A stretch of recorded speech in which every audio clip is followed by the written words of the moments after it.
to your stream if you know what I mean. If you need, we can stream your stuff. If we lose, so Oh, no doubt. and I'll cast his stuff till he Yeah. loses. But this guy already got me added, but we can't play yet. We have to wait for. I think we have to wait until 5. So. Gotcha. Oh, you gotta wait till. Oh, okay, gotcha. Yeah, that makes So sense. yeah. So yeah, I'm just gonna check something in the prep, or I gotta set my dev kit up on PlayStation. I forgot. I haven't done that yet. But yeah, that's what he was doing. He was shading inside and underneath. I thought it was outside and underneath, which would, I mean, obviously it makes a lot of sense. But So apparently, so how does that work with over the top though? I guess how was he able to cover over the top? I don't know if they. I don't know. That's the thing. Like, it's if they win the press. If they win the press animation, then there's nothing you can do. He was also playing with safety help over the top too. So, but on like the corner route where I was beating the press, for whatever reason, even though you're shading inside, you would think a corner route would work, right? Right. But it doesn't. It doesn't work against shaded inside and underneath. I mean, it does. It just doesn't with the combination of everything he was doing. You know what I mean? With the combination of having Jair Alexander on him, and everything like that. What's up, Connor? Oh, I got a little surprise here.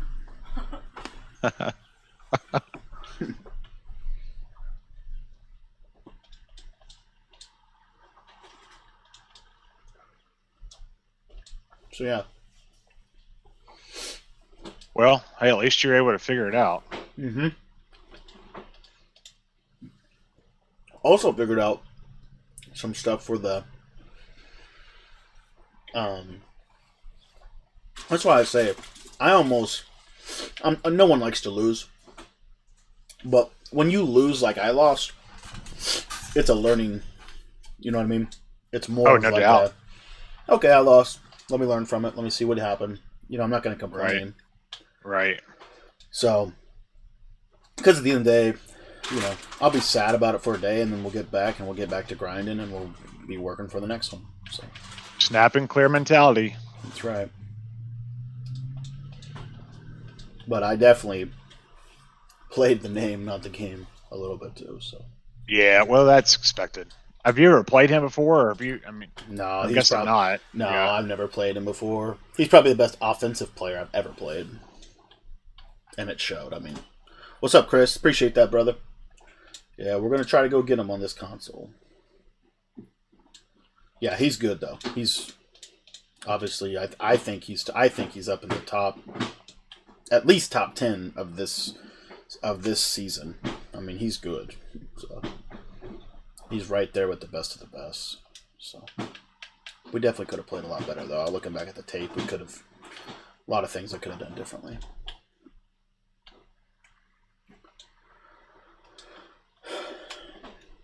But yeah.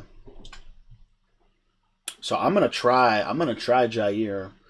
I think with the Packers though, you have to move Jair Alexander around. You can't just put him in unless you're playing. Unless they can't beat man, then obviously, yeah, of course you would do that. But Right. if they're beating man, then what do you do? Right. I'm also going to peek real quick before the tournament starts. I know we're about ready to lock in here, but I'm going to take a quick peek at the press ratings for the Packers and see if I might be missing something, which is very possible because I haven't looked at their ratings in a while.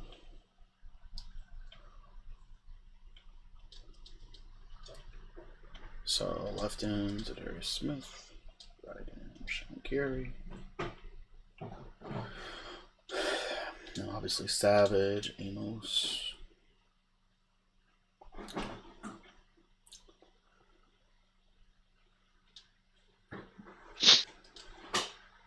Hilarious. Who am I looking for here? Are you sharing your screen yet, or is it? Oh, I'm sorry. Yeah. No. It's all good. I just wanted to make sure. It's no big. You don't have to do it now. The game starts if you don't want. There you go. Okay, let's see. Who else am I missing here? Where's Jackson?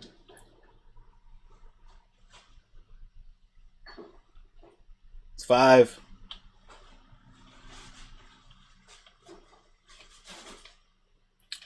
Let me check my depth chart here real quick. So where do you normally?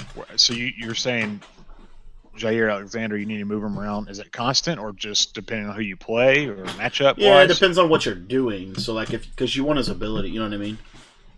Right. Okay. Actually, looks like I don't know if there's a threshold thing with the press coverage, but I did not know that Kevin King and Josh Jackson both have 75 press. So I don't know if you look at the beat press rating. Yeah, we're getting ready to start. The Packers don't have anyone other than Devontae Adams. The Packers don't have anyone that can beat that press. So if you start with 75s, so that could be a tactic too. Interesting. Yeah. Interesting for sure. Yeah. All right, we're gonna get ready to get started here. I'm gonna go ahead and turn it over to you, Glenn. Okay. All right. Well, welcome everybody into the second round of the day. As for those who missed the Xbox Challenge portion, Cody had a good first game. Pardon me. Was it? Man, I was able to get the win 16-13 over Stranger Things. Then he ran into someone who a lot of us are familiar with if you watch Madden. Ghost was the second opponent, and Ghost was able to get the victory over Cody. So now Cody moves into the better part of the half of the day on PS4, a system that he's very, very familiar with, and it looks like he's going to be playing against Baked Out. Wow, I just love these names. So of course, and goes straight to the Packers. So could it be going out against Baked Out? And the first game of the day for Cody. I'm going to pull up the chat here so that I can hopefully be able to chat with you guys. Right. So we're all set to go here. Again, hope everybody's having a great weekend as we start into the second half of the day. Again, earlier today was the Xbox version. Today, right now is the PS4. As Cody gets ready to go against Baked Out. And so I believe if Cody wins, he moves on. I'm guessing there's 3 or 4 games tonight. We'll see. I do have to bounce out at 7 my time. And hopefully Cody's still playing. So, but hang on tight. We're going to have a fun evening for you. Please, if you're new to the channel, please hit the like button, hit the subscribe button. It is free. Cody puts out about 8 videos a day, and then of course goes live at 2 p.m. Eastern most nights. We want to make sure you get that. So here we go, underway, and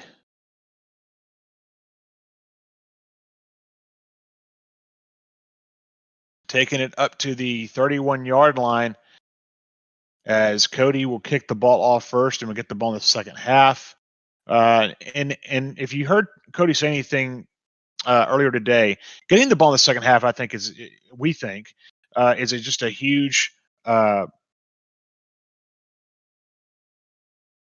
think it's big time, right? To be able to get the ball in the second half, depending on what's going on in the game.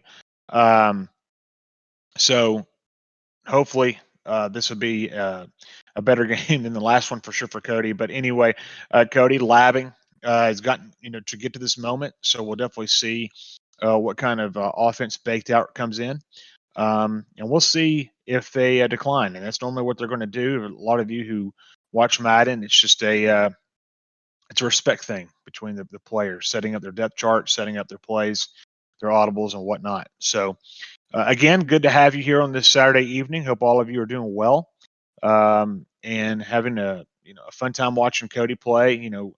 He does a lot for us, and I know he appreciates all of you coming in to support him as he starts this tournament. So we'll get started here momentarily. Be interesting to see how Cody comes and plays defense, and what he learned from the matchup with Ghost, and if he applies any of that to this game. We'll see. So here we go. Starting the first play, Baked Out comes out and gun bunch and quickly audibles into what looks like a tight, strong close. And he's going to hand the ball off to Jones up to the left side. Got some running room, gets knocked back and gets to the 39. So a gain of 8 for Baked Out as Cody on defense first. Again, Cody coming out on defense first, and we'll see what happens here on this drive.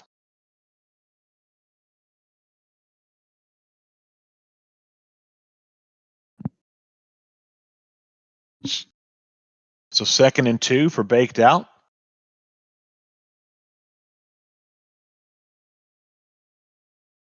See what he decides to come in. It looks like he's going to go strong close again. Be interesting to see what kind of offense Baked Out's going to like to run here. Taking the play clock down. Going to run again to, this time, Dylan up to the right side, gets to the 42, and he'll get a first down. You know, we talked earlier about Cody getting the ball first in the second half, and just wonder if that gives, you know, those who get the ball in the second half, to me, is either a way to extend the lead or a way to get back in it, right? And I'm not saying that, you know, you can play a little bit more looser, I guess you could say, but does it give the player an advantage? We've seen Cody last week who got the ball in the second half. It was huge for him. Going to run a stretch to Jones. He's got some running room over to the side, and Cody able to close him out before he's able to get too big of a gain, but still gets up to the 46. And so a first down for Baked Out. He comes out and trips tight end here on this play. So from the 46, Baked Out on offense. Now audibles back to what will look like to be the strong, tight, strong close formation. Hands it to Jones, and he's got some running room up to the 43. I wonder if, starting to see if Baked Out's going to try to just control the game clock here, which way the way it looks right now. What's up, Todd? How are you, buddy? So it'll be interesting to see if he's trying to catch Cody in the defense and he goes into that, or what it is. Looks like he's set to come out and gun trips. We'll see if he audibles back into the strong close. And he audibles.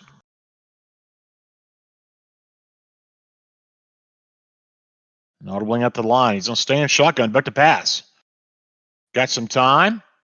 And he's just going to throw it away. So Cody, excellent pass defense there on 2nd and 7. Brings up 3rd and 7 as Baked Out has to throw the ball away. And he's been running the ball pretty effectively on this drive. Interesting to see him come out and on that drive and throw. But again, it's about mixing the run and pass, not trying to be so predictable. So we'll see what he does here as 3rd and 7. More than likely, it might be a pass situation for Baked Out. Defensively, Cody's objective is to take Baked Out of his comfort zone. Learn what he likes to do, as what it seems to be is to run, and to put him in a pass situation, as it might seem like he might have done that just right here. So here comes trips tight end. Baked Out comes out. We'll see if he decides to audible into that strong close, as he has been doing most of this possession. He's going to stay in trips. Back to pass, Rodgers. Time. He's going to throw it out. He's going to have it complete to Devontae Adams. 10-5 down inside. Well, actually, they're going to be staying short of the 5 to the 6. And so here, a big drive to start the game for Baked Out as he gets up to the 6-yard line. Been running the ball effectively. This time throws a dime over to Devontae Adams to the 6-yard line. So inside the red zone for the first time today. And now this game goes Baked Out.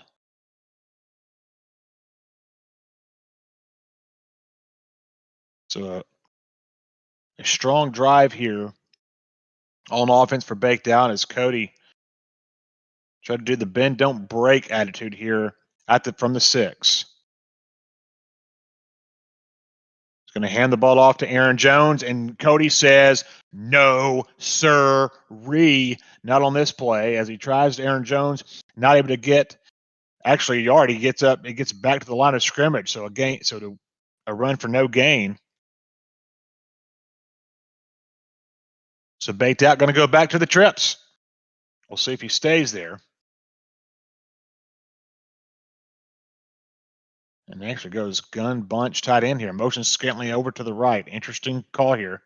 And he's going to go Aaron Jones and again to the 5 or to the 4. So a gain of 2. So we talk about that bend don't break mentality. Cody's got it right now as trying to keep him from getting in the end zone.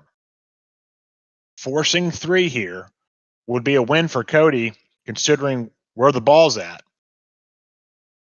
So 3rd and goal from the 4. And we talked in the previous game today that when you get inside the 10, everything shrinks offensively. The room shrinks, so finding a play is a little bit more difficult. Just Baked Out comes out and trips. Here he goes. He goes back to the strong, tight, close formation. 1 second to go. He's going to get the playoff. No, he'll have to call a timeout. And a costly timeout there for Baked Out. As having to use, he's used 2 timeouts on this drive already. And he's milked the clock to 1:04 to go in the first quarter.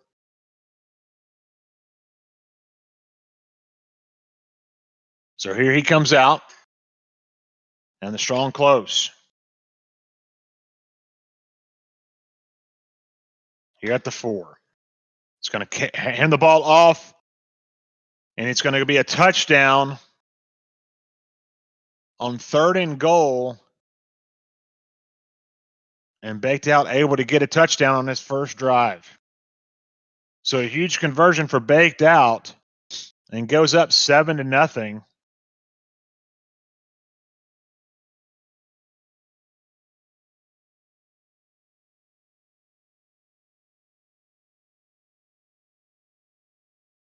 He'll take the ball over at the 25. So Baked Out, hands to Williams and scores. And so here we go for Cody. Drive number 1 here on this game. And we want to thank all of you for joining and supporting Cody. I know he appreciates it.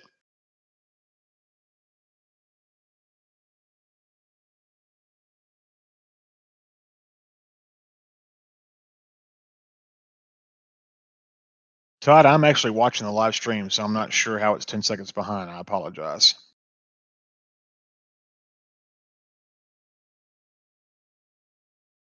So here we go. 1st and 10 here from the 25 for Cody. 3 seconds left on the play clock. Motion Scantling out to the left. Back to pass. Rolls out right. It's got some time. And he's going to throw the ball long. It's going to be complete to Davante Adams to the 49. So first play of the game goes for big yardage to the 49-yard line for the Green Bay Packers. And Cody, as he takes the ball up, is going to get a first down. A nice one-handed grab there by Davante Adams. So 1st and 10 for the 49. 35 seconds to go here in the first quarter. Audibling out the line. 6 seconds on the play clock. Motion Scantling over to the right. Back to pass is Rodgers. He's got some time. He's going to throw it big. And he's going to have another big completion to Davante Adams to the 26. It's another huge play offensively for Cody. And that'll be end of the first quarter with Baked Out on top 7-0.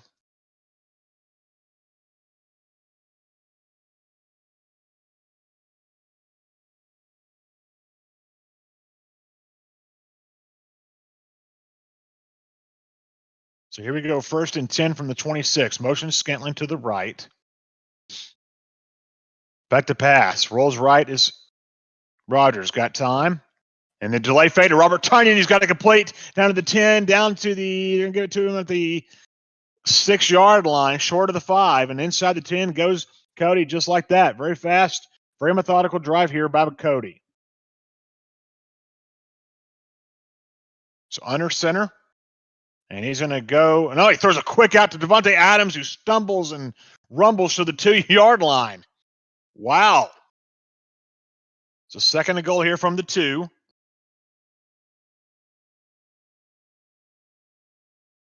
Hands off to Aaron Jones up the middle. He gets nowhere, maybe a loss of a yard, as Baked Out is able to get a stop there. So brings up third and goal. And with 4:02 to go here in the second quarter, it's time counting down. This is just Cody's first drive. Baked Out was able to run some clock on his first possession.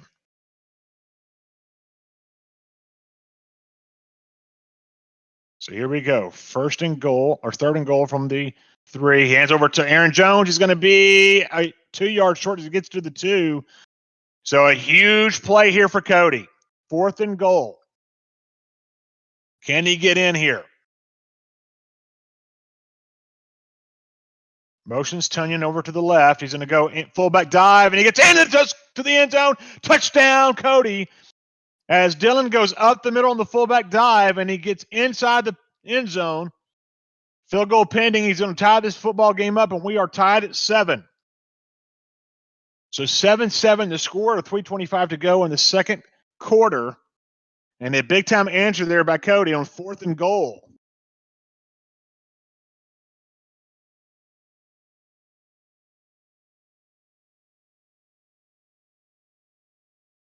Lewis takes it out.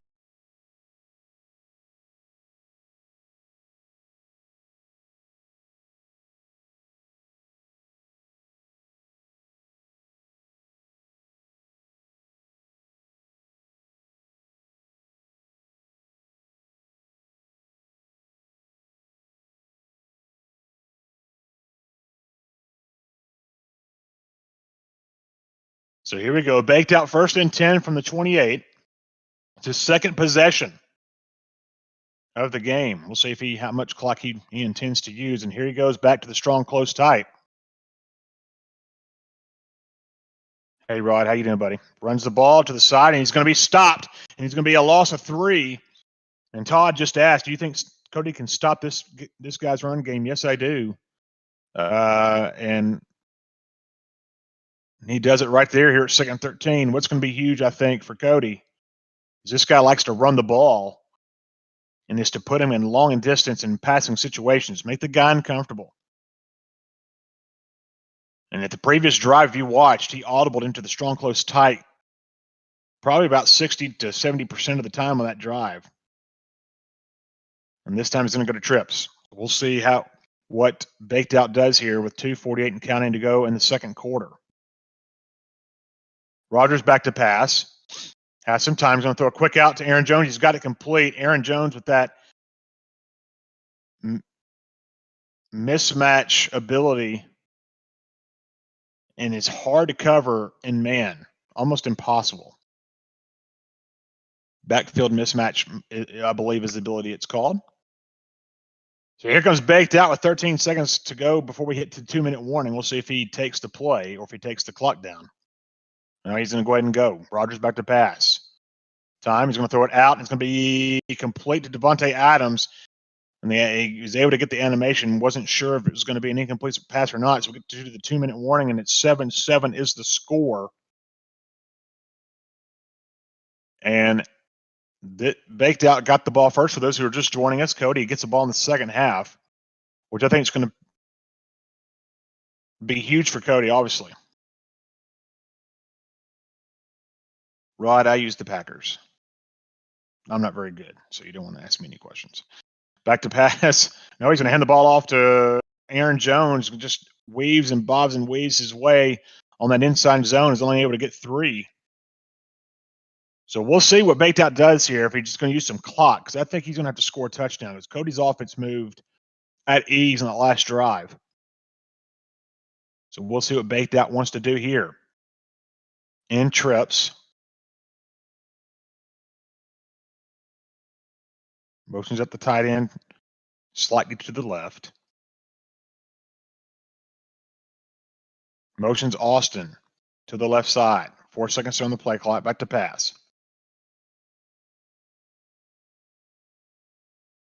Has some time. Here comes pressure. He's just going to throw the ball away. So with 1:12, 3rd and 7, huge play there by Cody. Everything bagged on the back end.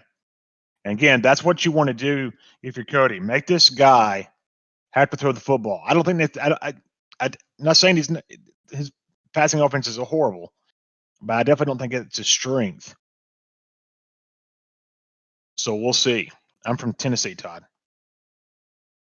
So 3rd and 7, here from the 46. Points would be huge here for Baked Out.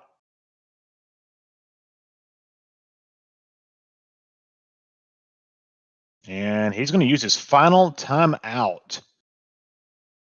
Just not really good clock management, I don't think, by Baked Out so far this half. He had to use 2 timeouts in the first quarter. Now he has no timeouts with 1:12, and you're on 46. So time will be his essence for him because he's not one of these that poses big plays, or at least so far this game he hasn't. So he hasn't shown that ability yet. So back to passes, Rodgers. Pressure coming from the outside. He's going to throw the ball away barely, man. He was able to get the ball away. It looked like Smith almost had the sack, but it brings up 4th and 7. We'll see what Baked Out does here. He should punt the ball if he's smart here, because otherwise, if you don't get the first down, you give the ball to Cody back in good field position. He's going to come out and trips. Right, I don't have a favorite NFL team, really. I'm more of a college guy when it comes to that part. So back to passes, Rodgers. Time, he's going to throw a dot. It's going to be wide open to Devontae Adams. 5, touchdown, Baked Out. What a play for Baked Out in that offense. And just a huge conversion there on 4th down. Glad he didn't listen to me, I guess.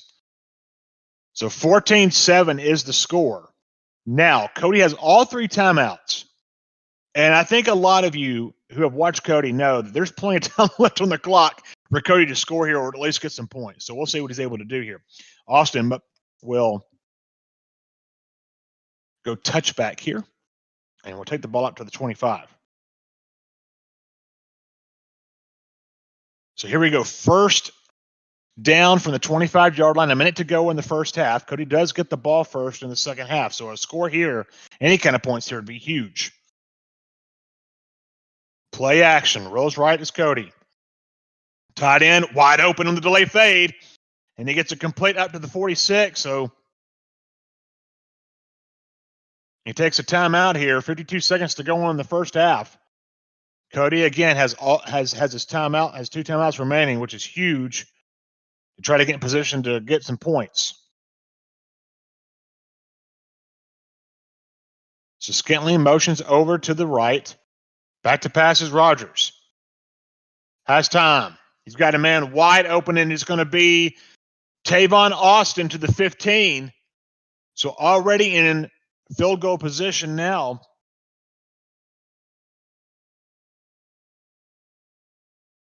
And Cody's offense has just been absolutely dominating when it's had the ball. So 46 seconds to go in the first half. He's only used 14 seconds up since he's had the ball, and he's already at the 15.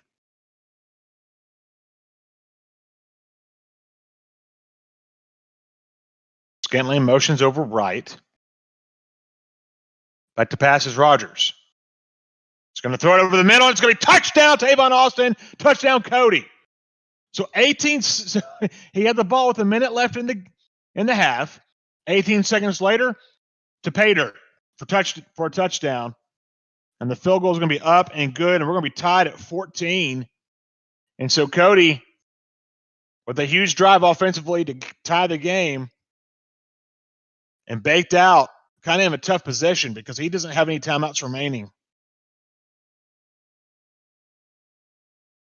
So we'll see what Baked Out has in store. He's going to take Lewis, and he's going to get out of bounds at the 29.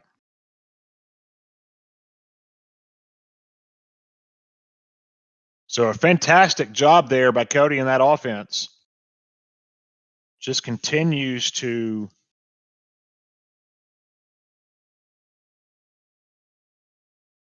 put up big numbers. And you might say, well, Glenn, there's only 14 points. Both times that Cody's had the ball, he scored less than 45 seconds. I might be wrong on that, but I think I am. I don't think I am. So here we go. Baked out, back to pass. Has some time, rolls right. Just trying to find something he does. He finds Adams over to the 48, and he gets out of bounds. So big time play there for Baked Out to get out of bounds to the 48. So, him getting any kind of points out of this would be a win for Baked Out for sure.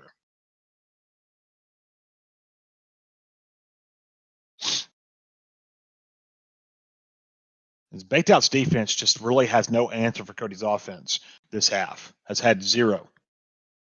So 1st and 10 from the 48, comes out and trips, audibles into bunch.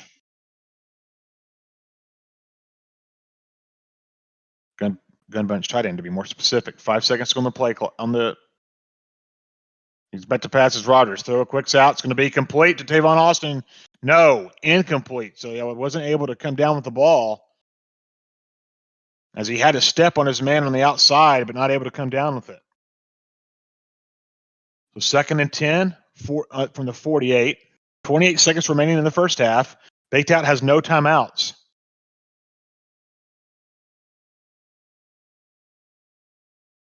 So back to pass. And he's going to throw the ball away. Great defense there by Cody as he's trying to work the sidelines. Baked Out's trying to work those sidelines so he can get out of bounds and stop the clock. Nothing was there, so he throws the ball away. So here we go. 3rd and 10, 22 seconds to go in the first half. From the 48 is Baked Out. Huge drive here for Baked Out because Cody gets the ball in the second half, and Cody's offense has just been absolutely dominating if you're just joining us. Scantling motions left. Back to passes Rodgers. Time in the pocket. It's going to go deep. He's going to get a man there. It's going to be picked off. It's going to be intercepted by Jackson. Cody able to get both feet down on a great interception there defensively. And so Cody takes over at the 18 with 16 seconds to go. And we'll see if he's able to get anything out of it. Darren, yes, this is the first game for the PS4 on the PS4 side, yes. So 1st and 10 here from the 18, 16 seconds. Play action, rolls, pressure coming. He's just going to throw it away. They're going to give him intentional grounding here, and I'm not sure I agree with that. It looked like he was out of the tackle box. That is an animation that a lot of players have complained about. But that's what they say. So from the 4-yard line here, if you're Cody, you can't turn over the ball. Take a sack in the end zone. Of course, if you throw an intentional grounding in the end zone, it is a safety. Motion Scantling over to the right side. Back to pass. Pressure. Throws out to Aaron Jones. He's got to complete. He's going to take it out at the 7-yard line. So with 7 seconds from the 7, 3rd and 21.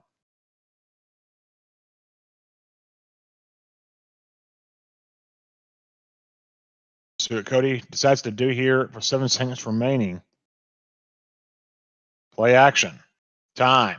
Wow. He's got a man wide open. It's going to be Scantling. He catches it. 15, 20, 15, 10, 5. Touchdown, Cody. I got so mixed up my numbers, I couldn't believe it, but he's able to score with 7 seconds from the 7, a 93-yard touchdown throw from Rodgers to Scantling. And Cody will take the first lead of the game. Wow. A backbreaker for Baked Out, whose defense finally was able to step up and make some plays, and then gives up a 93-yard touchdown throw.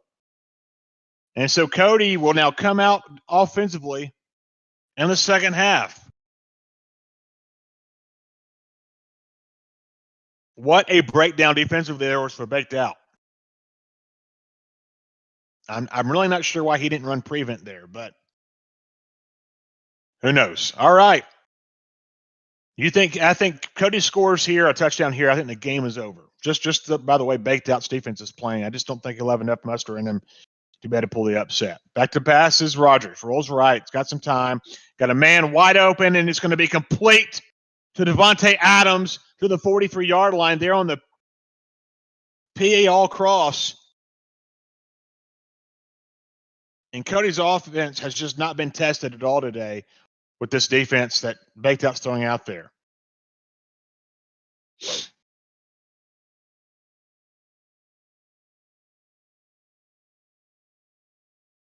So Rodgers back to throws. He brought some pressure here. I'm not sure it's going to help. He throws a dot over to Tavon Austin, makes a move, then gets nailed by Jackson, but hangs onto the ball and takes it over to the 16. So Baked Out decided to bring some pressure. But there was less coverage on the back end. He's able to find Austin across the middle. So 1st and 10 from the 16 inside the red zone. First time in the second half. Back to pass is Rodgers. Has time. Throws it over the middle. Complete to Robert Tonyan. Takes it down to the 5. Inside of the 3-yard line.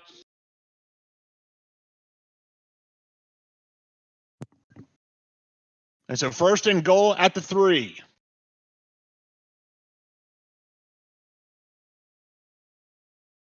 Under center goes Cody and the Packers. Might see him try to run the ball in here this time on the stretch play. He likes that play down here. He's going to hand off to Jones. Looks like he had a hold there, but quickly closing is Darnell Savage. He runs a stretch, and it's going to be stopped for a loss of 2. As Baked Out will he be able to bow his back here and get a stop and force 3? We'll see.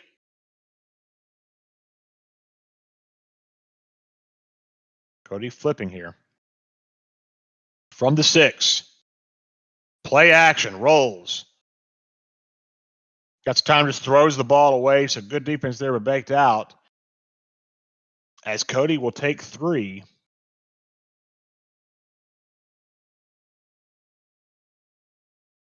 So a big stop there for Baked Out to force 3, but he still gives up points. So Cody increases his lead with a field goal to 24-14.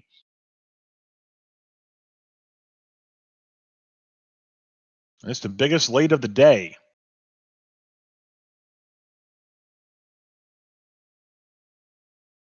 So kicks it short to Lewis. So he'll take the ball, and he'll just take it out of bounds to the 28-yard line. So a huge, huge possession here offensively for Baked Out.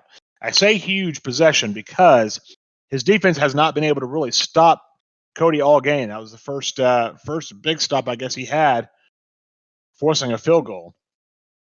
But he's going to need to score a touchdown here, I believe, if he wants to get back, if he has a chance in this football game. I just don't know if he has enough defensively to stop Cody. Cody's been absolutely phenomenal defensively. So he motions Scantling over to the left side. Back to passes Rodgers. Time. He's got a man open as Scantling, and he's going to get the ball up to the 39-yard line. So a first down, a gain of 11 for Baked Out as he comes out throwing the football. And, we talked earlier in the game, he really liked to run the football, but Cody's put him in a position where he's got to throw it. So a minute 41 and counting to go in the third quarter. 24-14, Cody up by 10. Back to passes Rodgers. Over the middle to Aaron Jones is complete over the 50 to the 48 as Baked Out putting together a drive that he's hoping turns into 7.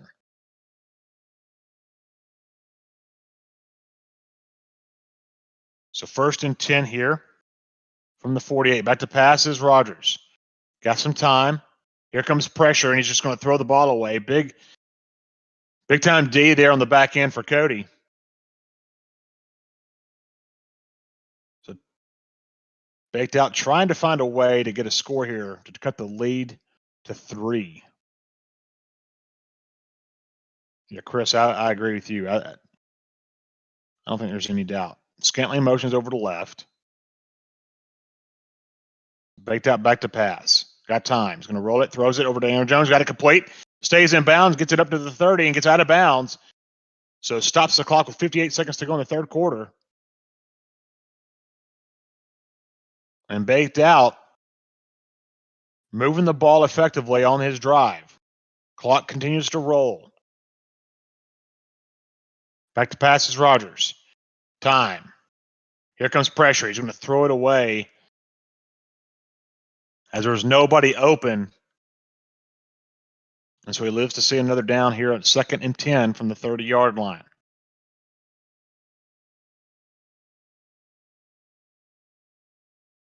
Because if you're just joining us, this is the first game of the PS4 playoffs here. Excuse me, for the tournament.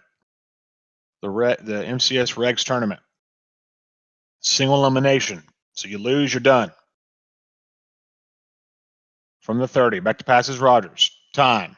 And throw it over the middle. Got it complete to Tavon Austin. And he takes it up to the 17-yard line.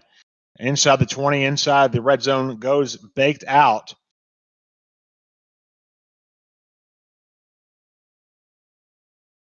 And so with 5 seconds to go, it looks like it's going to take it all the way down. If he's able to get a playoff, yes.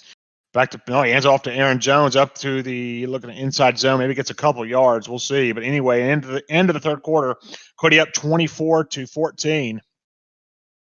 And no, they're going to give him back to the line of scrimmage. But that's an interesting call there, down by 10. So 2nd and 10 from the 17-yard line. Audibling at the line. Motions Austin over to the left side. Back to passes Rodgers. Time. Rolls over right. Going to throw it in the end zone. It's going to be caught. Touchdown, Tavon Austin. Interesting throw there. It looked like he was covered, but he's able to get it complete. And so he scores and able to try to close this to a 3-point game within a field goal. And it's up and good right down the middle. So baked out capitalizes on his first drive of the second half and able to close the score within 3. So Cody will take the fair catch, take the ball out to the 25.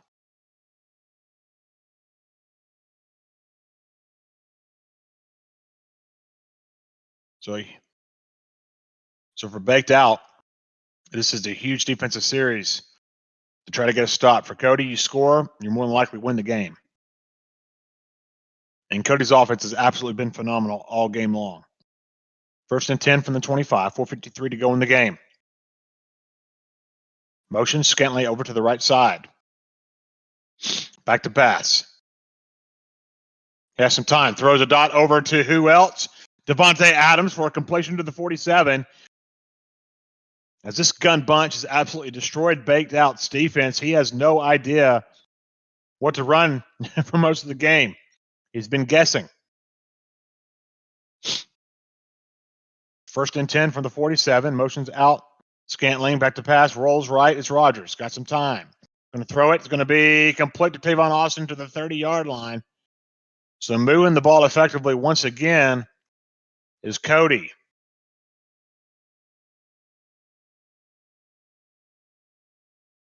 Cody making some personnel changes offensively. Trying to create those mismatches.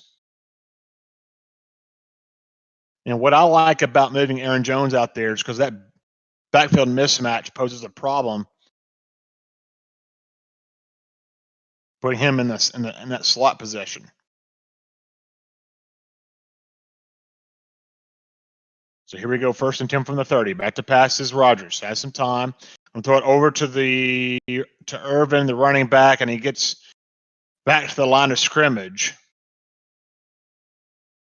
So baked out, if you're baked out, your hope is now that he's in field goal range is to hold him to that. Don't let him score a touchdown. Cody scores here, and I think Cody's percentage of winning is about 95, 99% if he's able to score a touchdown here. 2nd and 10 from the 30, 4:13 to go in the game.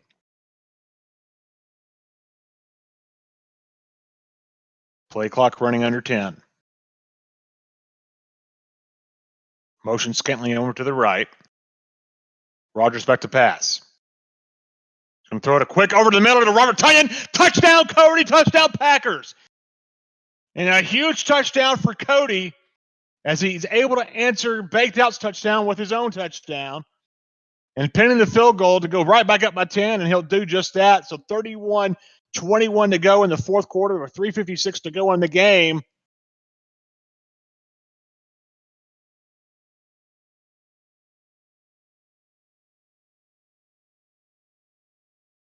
And he'll kick a little short kick to Lewis. And we'll see what takes a big hit right there. Very fortunate to not lose that football. So 31-21, 3:53 to go in the fourth quarter. If you're Baked Out, to me, you would have to score with about a minute and a half or less to even have a shot here.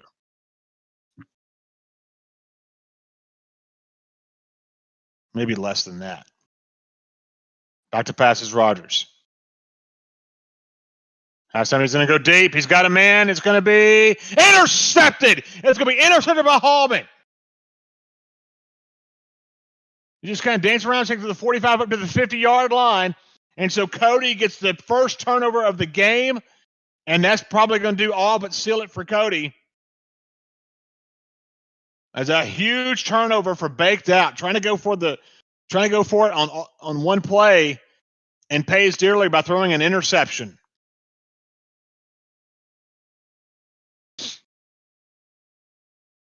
So from the 50-yard line, Cody goes back to work offensively.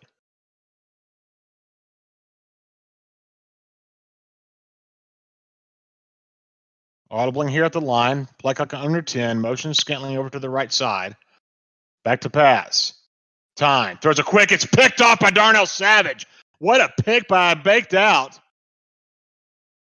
I'm not sure if he had him on a spy or what, but either way, a pick as he tried to go through tried to throw it quickly to Robert Tonyan on a streak. Is the way it looked. But now Baked Out back in business at his own 42-yard line. Back to pass is Rodgers. He's going to throw it away as Cody had everything bagged on the back end.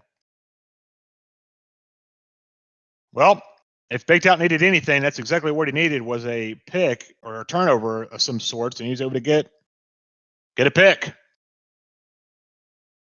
So second down from the 42 with 3:32 to go left in the game. Both players have all three timeouts. Motions Austin over to the left. Back to passes Rodgers. Time. Throws it to Tavon Austin. Got it complete up to the 49-yard line. So short of the first down.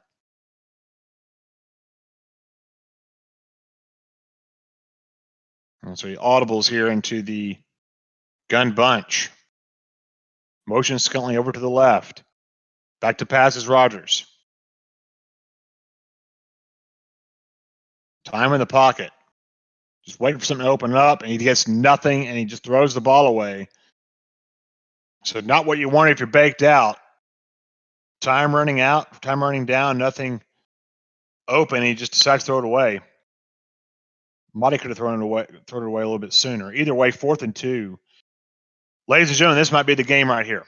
So 4th and 2 from the 49. Baked Out, trying to convert, continue a drive, and try to cut into this lead. Motions Adams over to the left side.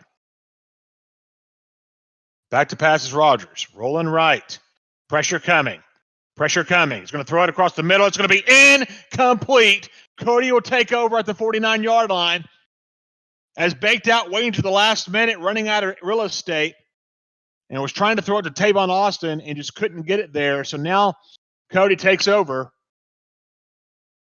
We'll see what he does offensively.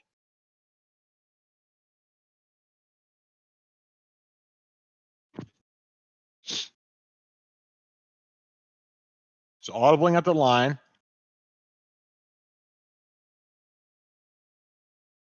Trying to score and just put the nail in the coffin. Back to pass. Time. Pressure closes, and he's sacked back at the 44. So a loss of 5. And they're going to say a loss of 6.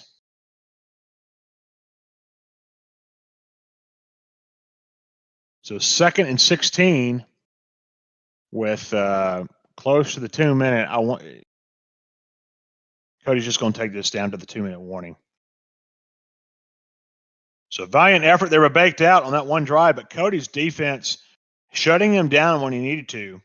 Baked out's offense in the first half moved the ball pretty well. Cody has adjusted, and Cody's offense has just been putting it up on baked out's defense for sure in this game.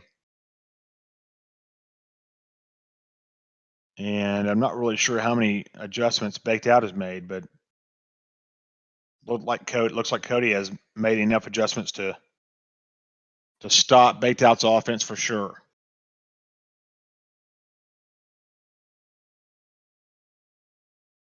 Jordan, you talking about that streak that baked out picked off? That streak was open. That's what you're talking about. So back to pass. Rodgers rolls right. Time. Here comes pressure. He's going to throw it long. It's going to be. Did he go down with it? He went down with it to Davante Adams. And we'll see if the gentleman is quitting as they get it complete up to the 26. And he has. So we'll wait on the score to be reported, and then we'll go to Cody.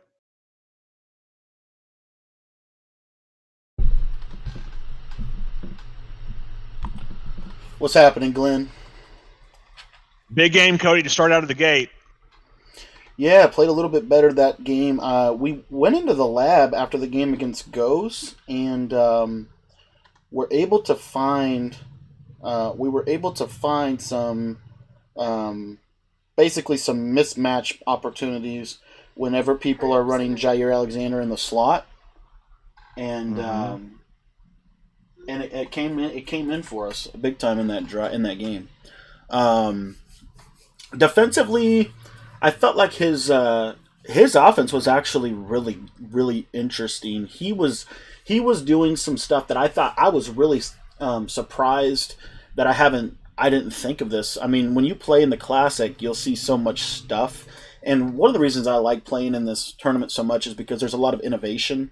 Right. If you noticed, what he was doing was he would audible from trips tight end. If you audible to Trey Y flex, which is a very similar looking formation, and there's also some very similar routes in there, like the crossing route and the corner route to the slot. So what I had man align on, because when you run man coverage against trips tight end, your slot corner is not the person that guards the slot, right? It's your corner from the opposite side of the formation. So what I thought he was doing was really, really, really sharp. Was he was audibling to the Trey Y flex, and that was basically creating doing a similar thing to what I was doing, but it was creating a mismatch between Davante Adams and whoever, Perry Nickerson or Jair Alexander. And so finally, towards the end of the first half, I decided I was just going to basically adjust out of a cover 4 zone, and essentially try to play basically bend but don't break, and end up working out for me. So that's awesome. Yeah, I wasn't sure what he was doing offensively at the beginning to kind of to give him some success, but what did you do? And maybe you've already touched on it, so I apologize if you have. But what did you do to adjust to the way he was running his offense, or was it more execution? Well, the big thing was the score before halftime. Right. It changed. Oh, yeah, that was huge. So it changed how he had to play, because what he wanted to do is he wanted to run the ball every play. The problem is his defense. What up, 46? His defense. It was struggling against my offense, right? One of the things that a lot of people will do out of the bunch, one of the reasons that I think bunch tight end is so good, is if they are putting their corners in outside thirds, which is like a Mike Blitz 3, it's a cover 3. If they're using outside thirds on the outside against bunch tight end, there's a way to basically glitch out the outside third and get a touchdown. You saw that at the end of half. And so that's part of why bunch tight end specifically, in my opinion, is the best offense in the game, because because then what they have to do is they have to play quarters coverage. If they play quarters coverage, that opens up something else. If they play cover 3, that opens up something else. And then if they play cover 2, and he played all 3 of those coverages against me, and you saw the offense looked really, really good in my opinion. The red zone, the field goal that he forced me into was really, really important. But anyways, the bottom line is when he had to pass, he did have good reads, but I felt like he was a little bit slow on his reads. Like he wouldn't miss reads, but he was slow to get there, and so that's why the cover 4 zone ended up doing a really good job. So. You have to wait till he reports the score. Well, great job, man. So yeah, we're waiting on him to report the score, and then we'll head into the next matchup. But get that dub, Cody. Yeah. Get that dub. I'm gonna just jump into some random game here, just to kind of keep my. I'm kind of a player that I need repetition. That's what I need. So I'm gonna jump in here to just kind of a random game, and then I'll quit out whenever it's time to go into the other one. But I'll talk, Sounds and good. we can talk in the chat too. What's up, Jordan?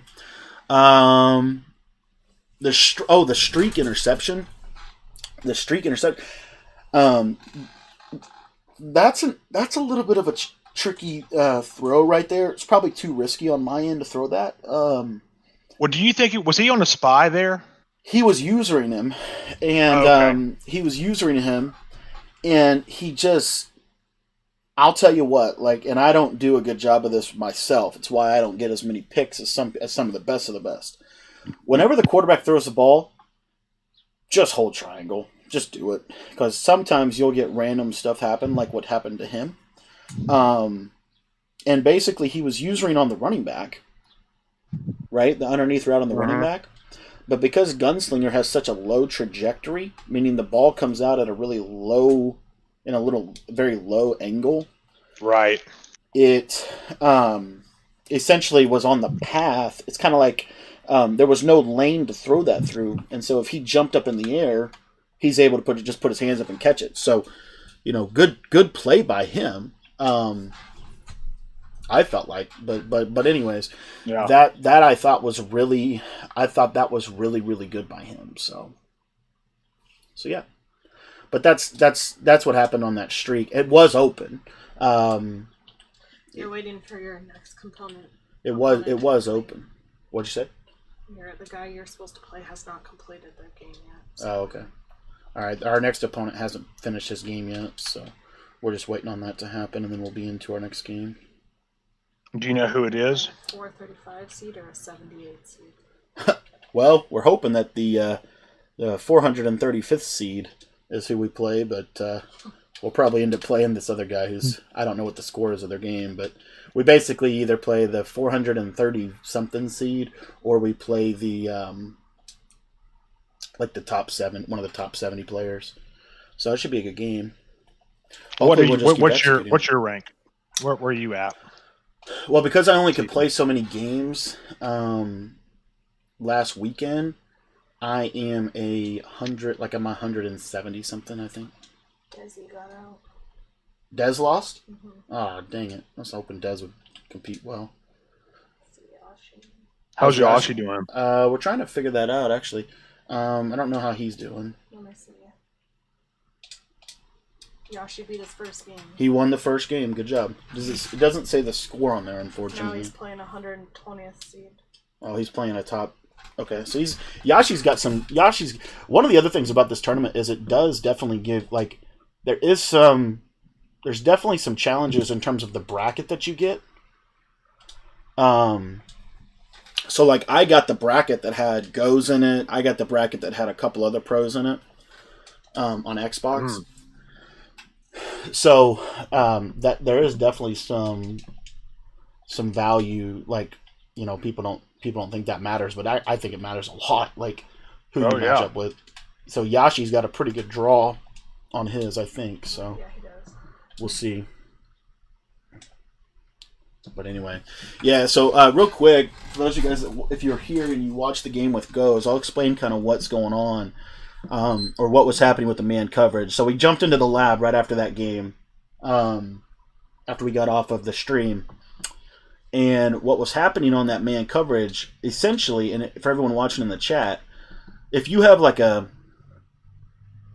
watch out for TD Barrett, if you have a good corner matched up against a good receiver, so in Goze's example, he had Jair Alexander matched up against Devontae Adams, and you shade coverage inside and underneath, what happens is it gives you a really good chance to win press animations. So if you watched when I played, I was shading, and this was just, I guess it was just something that I didn't know, because I wasn't even planning on running man-to-man, right? A ton of man.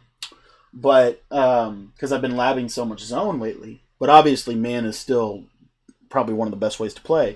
But basically what you want to do is you want to shade inside and underneath. That right there is where that becomes very, very difficult. So anyway, that's just a little bit about what was happening. And you see, like, that's what I'm doing right there. And as you can see, it's taking care of all of those routes, because when you shade inside and underneath, all of a sudden, they can't handle that, basically. I mean, man coverage is, when you shade inside and underneath, you have a really good chance at winning the press. And then as long as you match up your best corner with their best receiver, like, you're pretty much good. You're pretty much good. There's very few routes that are going to beat that.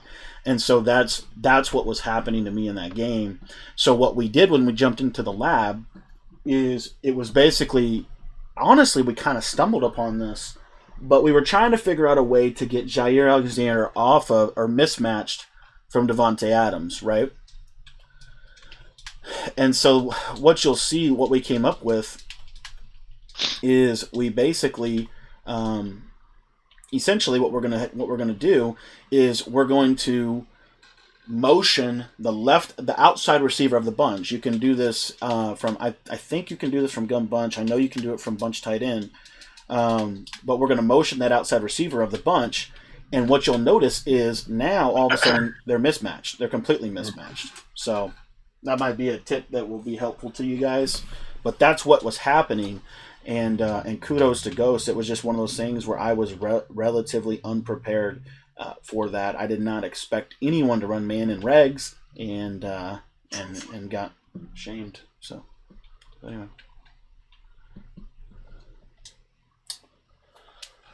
So Cody, one question I think came in the chat while you were playing, and I'm not sure if it did or not. Maybe is what's a good defense that really isn't the meta right now? Do you have any? I think nickel normal. I would say nickel. Okay. Actually, I was actually thinking of running this. Nickel 2-4-5. Nickel 2-4-5 out of. I mean, you can do it out of any playbook. I would recommend doing it out of the Ravens playbook. I think you get the most amount of like other things that you can run.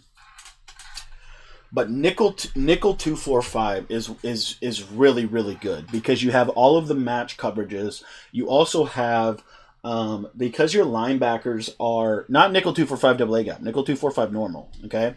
But because your linebackers are so misaligned, you get really, really good passing, pass defense, or not pass defense. I'm sorry, but block sheds. You get really, really good block sheds because of that reality. So that's something that I would recommend if you haven't tried out the 2-4-5 normal. You'll find that the match coverages are really good from there. Quarters, palms, and then I think corner blitz 3 is really good from that. You can kind of create coverages through there. And then you also have, obviously, man coverage, and then you even have some really good blitzes. There's some unique blitzes that you can get out of that, too. So that would be one that I would recommend. Awesome. But yeah, that 2-4-5, you can go back and catch the stream yesterday. Yashi ran that on me, and 2-4-5 normal. And it was just palms, quarters, cover 6, it was just match coverages. But it's so hard to consistently be able to beat the match coverage, in my opinion. It's also like really, really hard if you look. if you look the edge angles that they get. So they both outside linebackers are always going to get a 1-on-1. And in regs, you can't have 2 edge protectors. I don't think there's any team in regs that has 2 edge protectors. So it's like a super shed D. It's super sheds. So yeah, that's a really good one. You also have pretty good run defense from there, and you can also send pressure from it.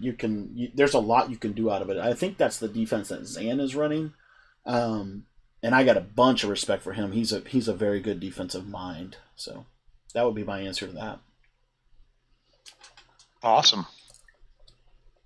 Trying to score here, see if anybody else had any other questions. Yeah, if you guys have any questions, you can throw them in the chat right now. We're just waiting for our next matchup. I'm just kind of trying to stay hot, just stay in game action here. I'm definitely a person that needs a decent amount of reps. So if you look here, this will just explain my point. So if you notice, he's got a guy over Devontae Adams that has a star, so that means he's good. I don't know who it is. It's probably Darius Slay. But anyway, what I'll do is if I motion square, you'll see that they'll move. And now that star is if they're in man coverage, normally he's going to move away from him. He didn't right there because he probably has. I don't know if he has man. I don't think he has man line on. He might, but that definitely causes some problems for them. So that's to me huge. The biggest thing is the other thing about the Packers, which we were diving into we were doing this in the beginning. The other thing about the Packers is the corners on the Packers, they press. They have like 75 press, 78 press, somewhere in there. As far as the wide receivers on the Packers, there's not a wide receiver on the Packers that has great release other than Devontae Adams. That's another reason why this press man is so good from this. So, those are some other things that I kind of took away from that game with goes. I dove into some of that. And, whenever you get beat really bad, you gotta learn from it. Yeah. What's up, Will? Hey, one question for Quay Johnson. He said top 5 offense formation, ? Trips tight end. Bunch tight end, in my opinion. I think Bunch is as good, if not better, than Trips tight end. But I would really look into Bunch tight end and have a creative lean to you a little bit, and you'll realize that it's actually very similar to Bunch and Bunch tight end. And Trips tight end. But Trips tight end, Bunch tight end.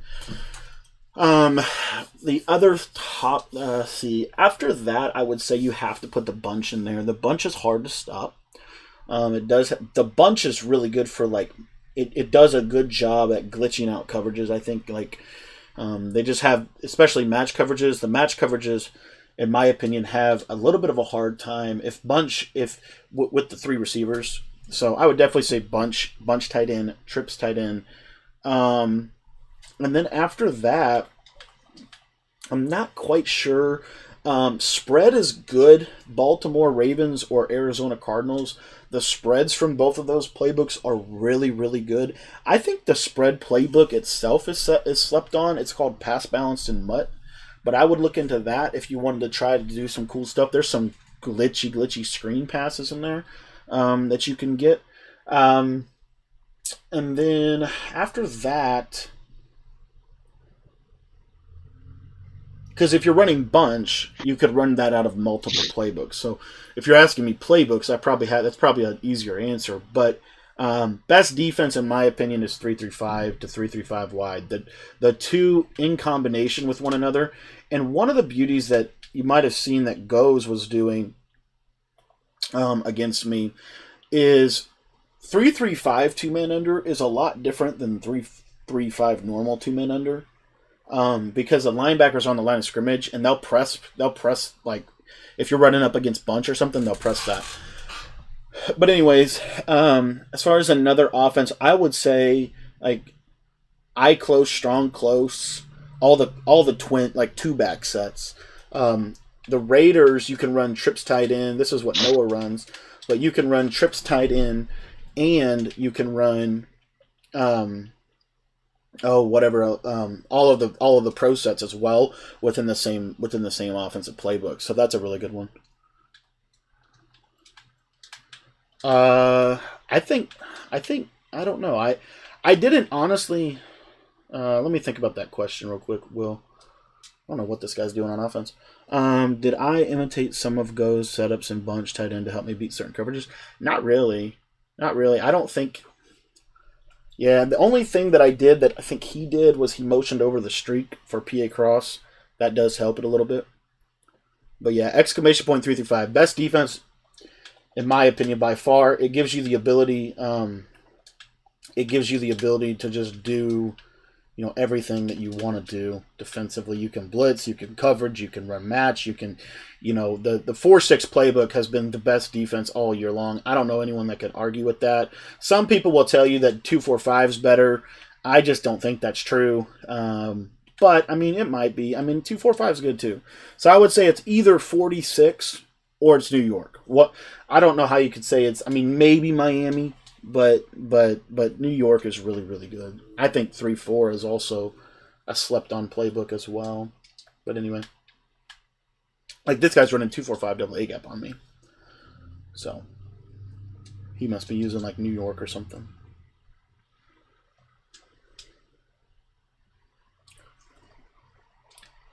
I'm telling you, I think that the dive... I've never fumbled on the dive. Is he ready yet? No. Not ready yet.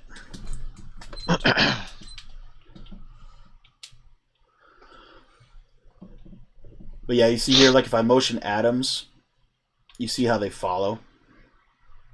But if I motion the other player, they don't. So that's I think a really not secret, but it's important to know that.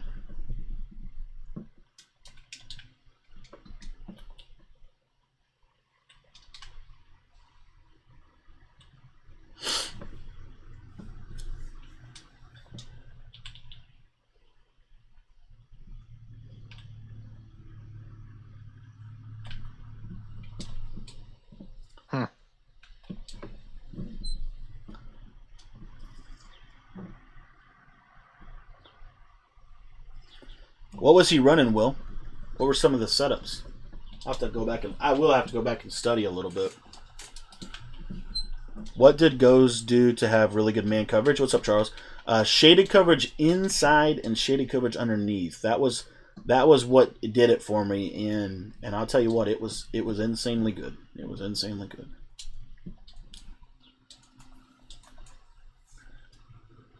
But I don't think he ran zone one time. That's what threw me off. I thought people were going to run a lot of zone in the classic. I really did. I thought everybody was going to run zone because I just thought people. I just didn't. I don't know. I haven't played man that has been that hard to beat. And man, he really had a good man defense. And so yeah, it was. I think at one point it was, and maybe it just changes. Kind of some. It just changes based off of. The players you have, the game mode, I don't know, but sometimes it's shading outside, sometimes it's shading, inside. But right now, the meta, quote unquote, is to shade inside, in my opinion. And Cody, correct me if I'm wrong, but that gun bunch is really set to really beat man coverage, isn't it? Yeah, it's supposed to be. Yeah, yep. It has all of the routes. That's what I was saying. The one thing that he did, well, there was multiple things he did really good, but the one thing that he did that I was somewhat prepared for was Jair Alexander was matched up with Devontae anywhere he went. So if Devontae Adams, it's not the same. It's not like Jair Alexander has one step ahead or anything, right? But he is a good corner. Okay. The only reason I'm saying that is because what I was surprised at was how it's not that Jair Alexander was beating Devontae Adams from a perspective of route running. It's that he was beating Devontae Adams with press. It wasn't the route running, right? The route running, Devontae Adams will always win. That's why when Devontae Adams was unbumped, right, he always got open. But I didn't realize that until the end of the game. Yeah, I didn't realize that until the end of the game. I couldn't figure out, why is the man coverage killing me? Why, you know what I mean? Why is that so good? So, I don't know if he did or not, Charles. That would actually be interesting, though, because I personally don't know a whole lot about the matchup thing. But I do know that the way that I'm going to deal with man coverage going forward from the bunch tight end is what we labbed up just now, at least until I find something better. But if I'm getting a lot of man coverage next game that I play, you're going to see that I'm going to motion the left side receiver in the bunch. And what that's going to do is it's going to basically cause the corner that would be over Devontae Adams to then have to switch to go guard the inside guy, and then we could get on it. So he didn't run match coverage; he just ran man coverage. So, and then there's some things I didn't do enough. Like I didn't run the in route to the running back that beats man. I didn't run that, very much, and I had practiced that specifically for this tournament. Just little things like that, but the offense, I feel like in the last game, offense reminded everybody that it actually was good after that game against Goes. So, And Cody, with this win, if you're able to get a win in the next game, does that put you into the video mode, I guess, with MCS, or is it? Do you know how? I'm sorry. What'd you say? I know you said in the last one in the Xbox game that if you'd have beat Ghost, you would have possibly gone over to the. I think so. Yeah, I know you play tomorrow. I don't know if you're in the video or not. I think so, though. So if you win the next game, you'll be in the video tomorrow, possibly. Possibly. If they do it. If not, then I have to win. I'm not sure. Ready? Not sure how many games I have to win. I think we're readying up here. Okay, 1 second. Let me see what I got on the matchup here.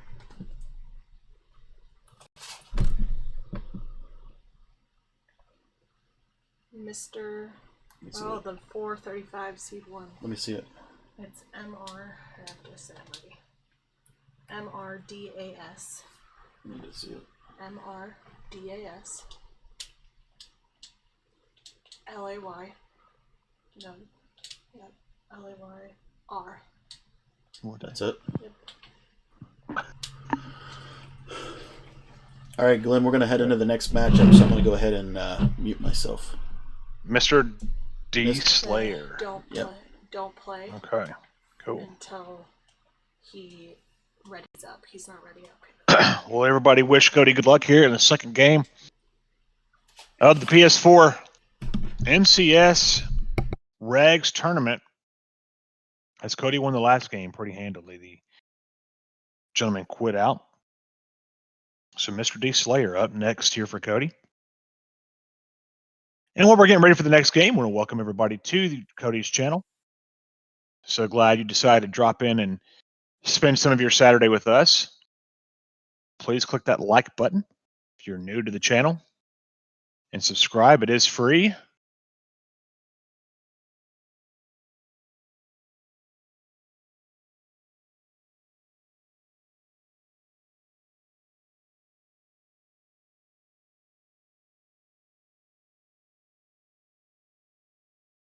So getting that game set up right now here.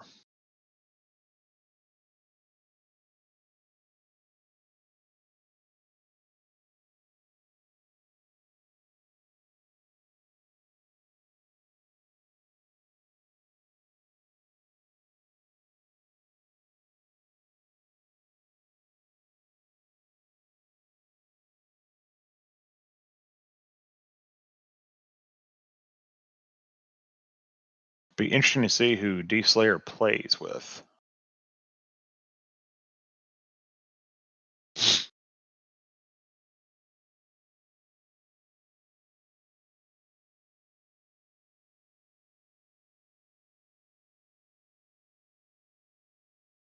Oh.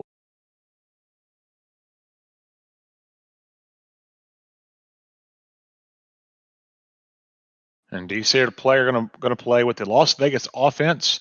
I'm going to play the 46 defense. So both players will play with the Packers. I think everybody's pretty much learned that the Green Bay Packers is the best team in regs. And so Cody getting ready to play against D. Slayer here in the second game of the night on PS4. Recap earlier today, Cody able to win his first game in the Xbox Challenge and was beat by Ghost, who's known to a lot in the Madden community. And was able to cut the rod short. So we'll see if he's able to win the second game on this one with the PS4. I want to welcome everybody to Cody's channel as it's the Packers versus the Packers. Cody's going to get the ball first.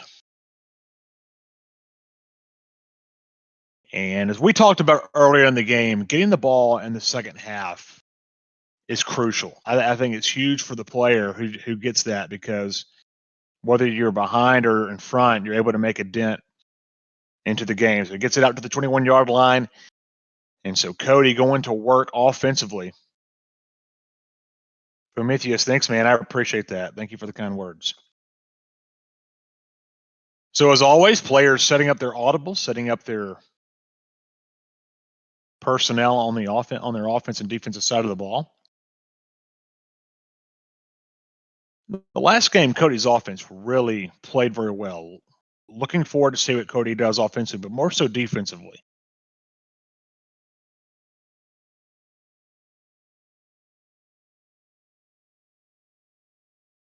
So 1st and 10 from the 21. Scantling motions left, back to pass, play action, rolls right. He's going to throw long, and it's going to be incomplete out to Devontae Adams as run out of real estate before he's able to come down with the ball. So 2nd and 10.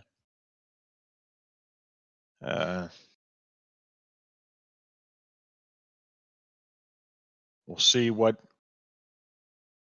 Cody has in store for D. Slayer here on the next possession. So 2nd and 10 from the 21. Cody audibling at the line. Motion scaling out left. Play action. Back to pass. Rolls right.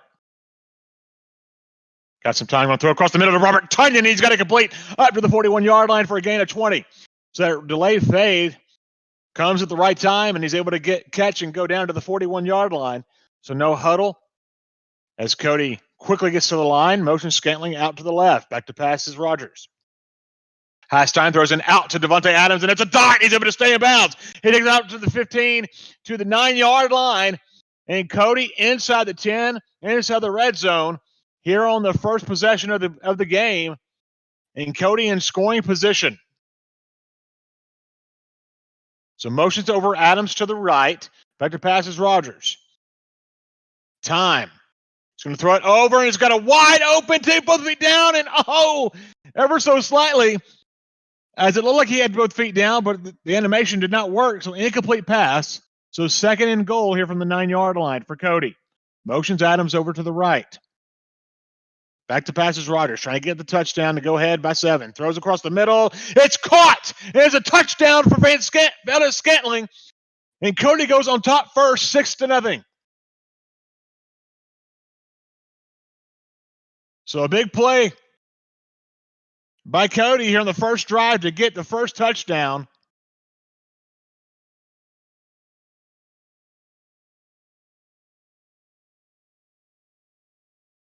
And putting pressure on that defense, that gun bunch does just that. Really have to be strategic and methodical defensively when you're playing users who know how to run this offense. So the field goal is going to be up and good, and Cody goes up 7-0 with 3:26 to go in the first quarter. And now D. Slayer, who will come out on offense, will need to find some kind of momentum offensively to try to stay in this game.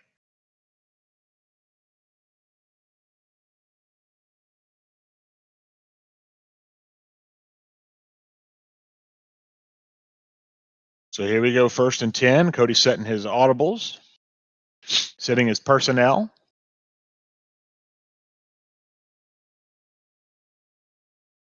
Again, we want to thank everybody for joining us. If you're new to the channel, please click the like button and subscribe button. It is free to do so. Cody puts out 8 videos a day, giving you tips and strategic ways to go about improving your Madden game. He also is live most nights at 10 p.m. Eastern Time.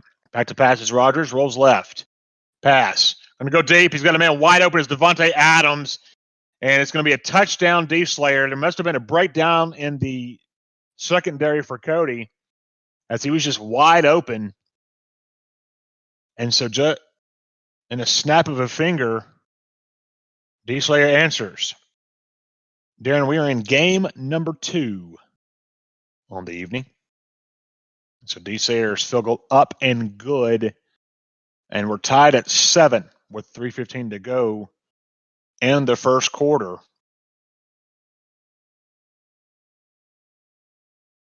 So now Cody gets the ball back after a one and done possession for D-Slayer.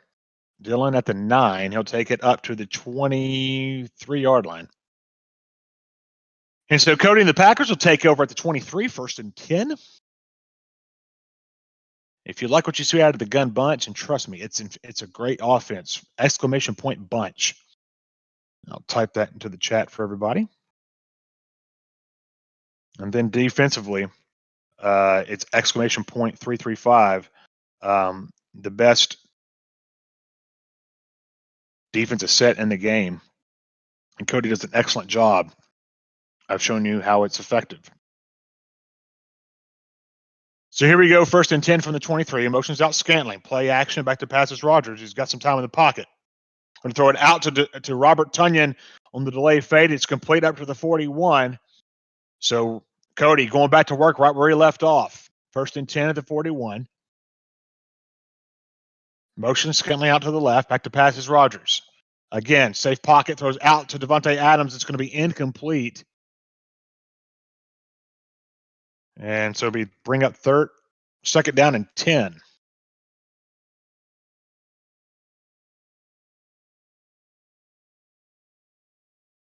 Motion Scantling back to passes Rogers. Has time, throws it out. It's going to be complete to Aaron Jones. And what a move and a nice stick work there up to the 40-yard line. As Aaron Jones with that backfield mismatch. Just really tough to cover. One-on-one, and even on the best like Jair Alexander. Speed on speed. So 1st and 10 from the 40. BJ, thank you, sir. I appreciate that, buddy. Motion Scantling out to the left side. Back to pass. Throws it underneath to Aaron Jones. Nice stick work up to the 35-yard line. A gain of 5. 2 minutes to go in the first quarter. Cody moving the ball strategically and trying to answer D-Slayer's one-play score. Scantling motioning over to the right side of the formation. Back to passes Rogers. Time. Over the middle. Robert Tunyon is complete down to the 5-yard line. Or, down to the 4. He's able to rumble to the 4-yard line. 1st and goal. Inside the 5 goes Cody. So in scoring position, with a minute 27 and counting in the first quarter, it's an offensive ball game so far. So Cody going under center from the 4. We've seen him do this quite a bit in this tournament. Jukes up to the middle to a gain of 2 to the 2. So 2nd and goal from the 2-yard line. Motions over to Lewis to the right side. Going to fullback dive at the middle, and he's going to be short of the goal line as he only makes it up to the 1. So 3rd and goal. So quickly back to the line of scrimmage goes Cody. We'll see if he tries to play the same play again. Going to go fullback dive at the middle, and it's going to be no. They're going to say he was down at the 1. So 4th and goal here for Cody with 15 seconds to go in the first quarter.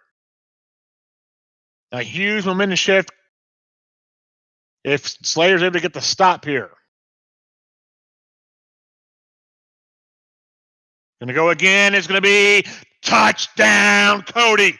He's able to break through the plane and get to pay dirt as it increases the lead 13-7, pinning the field goal, and that'll be up and good. So 14-7. Cody converts on 4th and goal from the 1. Dylan at the middle, and Cody increases the lead back to 7 as D. Slayer now will go back to work offensively. We'll see what he can do. And he'll just fall down right and wisely as Cody coming to try to bring the hip power there on him. So here we go. 1st and 10 for D. Slayer from the 28. If you're just joining us in the previous possession, D. Slayer was able to throw a dot to Devontae Adams in the first play of the game. So, just like our previous player, comes out and trips and then goes under center. Going to try the ball up the middle to Jones. He doesn't. He's stopped by Clark for a gain of 2. So 2nd and 8 from the 30-yard line. Goes Jones, and he comes back out and trips. We'll see if he stays in that formation. Audibling out the line. Back to passes Rogers. Time. Pressure coming. And just going to throw the ball away as Cody's able to bag it up on the back end. And pressure was finally able to break through, forcing D. Slayer to throw the ball away. So 3rd and 8. A big down here defensively for Cody, as if he's able to get the stop here, more than likely will force a punt with 4:31 to go in the second quarter.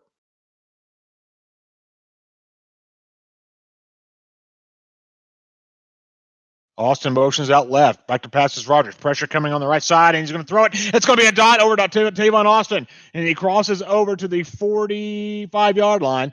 So a huge third down conversion for D. Slayer. Hey, Yoshi. Hey, man. Congrats, man. Hate to hear that, buddy. What was the final score, Yoshi? So D. Slayer converts on a 3rd and 8 and gets up to the 45-yard line with 4 minutes to go in the first half. Your score 14-7 with Cody on top. And audibling out the line. He's going to hand it off to an inside zone. He has nowhere to go. Looked like he had something on the left side. Not really sure what made him go right. Either way, a loss of 1 on the play to the 44. And D. Slayer, instead of going forwards, goes backwards. So loss of 1 for D. Slayer.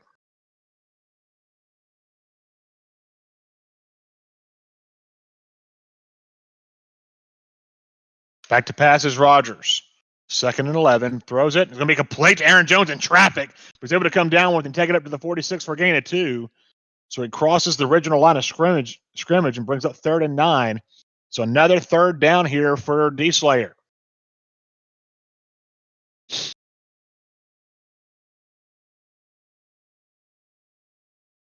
That was an interesting throw there, as it looked like he was bagged up, covered, but he's able to get it complete to Aaron Jones.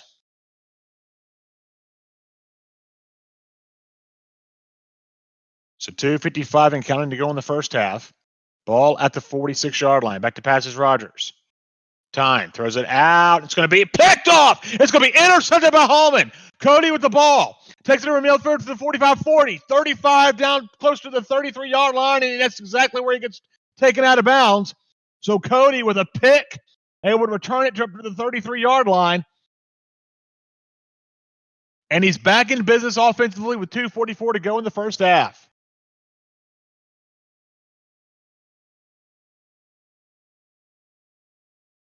So motions over Scantling. Play action rolls right. Back to passes Rogers. Time. He's got a man wide open. He's going to go there. No. Robert Tunyon across the middle to the 21. I thought I saw a guy open, but Tunyon was open across the middle of the delay fade. So 1st and 10 from the 21 as we're closing in on the 2-minute warning. Back to pass, pressure coming up the middle. He's going to throw it deep, and it's going to be caught in the corner. Touchdown, Cody! Devontae Adams in the corner, able to come down with the ball and increases the lead 20-7 with 2:12 on the clock. On the field goal up, and the field goal is good. So 21-7. Cody goes on top. So everybody in the chat, you know Yashi, he's been a big part of the channel and brings some good information. Please give him a congratulations as he was out in the third round. We all want to congratulate Yashi on a fantastic job. As he said, he lost to the 9th seeded guy, 24-28. So Yashi, congratulations. And so D Slayer down 21-7 here. If he's going to stay in the game, he needs to score here. Remember, he gets the ball first in the second half. Back to pass. Time. Tries to throw. He's going to throw it out. It looked like he was looking for that delay fade, but Cody, which had his bread and butter play, was waiting for it and using Darnell Savage to box up that play, and Slayer had nowhere to go.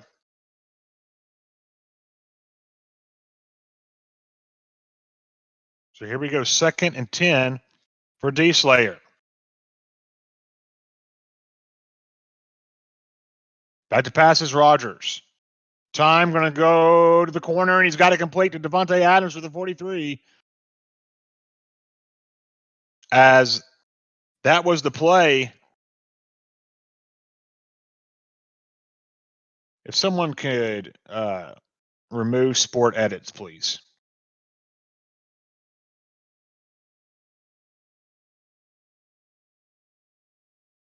So here we go, 1st and 10 from the 43-yard line.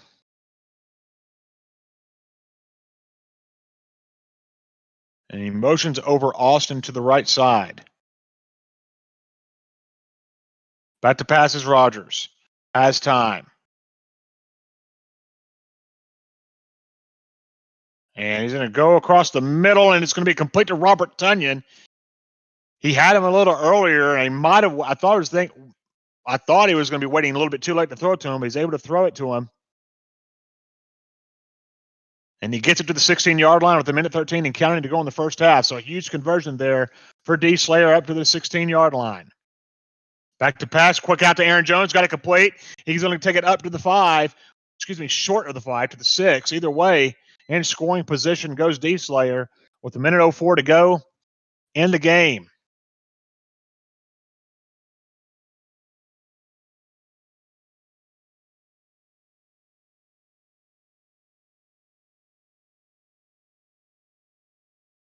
Under center goes Rogers.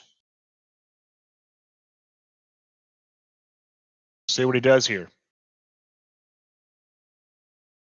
Hand off to Williams, and he's going to walk into the end zone. Touchdown, D Slayer. As Williams goes on the left side and a good run. And so they'll close the score 21-14 with a minute 1 remaining. Now, for those who were not here for the first game, remember, Cody had the ball at the 7-yard line with 7 seconds left. What did he do? Scored a touchdown, that's all. So there's plenty of time on the clock here, 59 seconds to go in the second quarter to get a touchdown.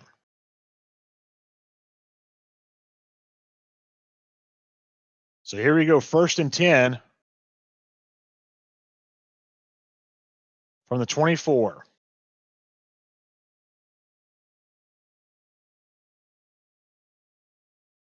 Play action, back to pass, rolls right. Time. Robert Tunyon across the middle, complete down to, and he man, just carrying guys on his back. Looked like he fumbled. I thought he maybe fumbled, but he gets it up to the 47-yard line. As for a minute there, looked like he was crawling with the ball in his hand. Sometimes you just got to love these animations. 1st and 10 from the 47. 49 seconds to go here in the first half. Play action, back to pass. Has time. Plenty of time. Just looking for a guy to get open. He's going to throw it across the middle, and it's picked off by Holloman. And he's going to take it up to the 41-yard line with 33 seconds to go. And a costly turnover there by Cody. And so D-Slayer gets the ball back into Cody territory. And we'll see if he's able to turn this into points. As D-Slayer has 2 timeouts in his back pocket.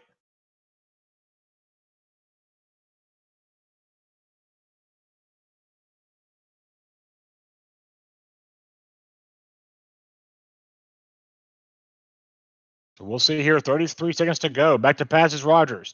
Tom, he's got a man open. It's going to be picked off. It's going to be picked up by Darnell Savage, and he got up to the 10-yard line. At the 9, excuse me. And he's able to get the ball back with 27 seconds remaining in the first half at the 9.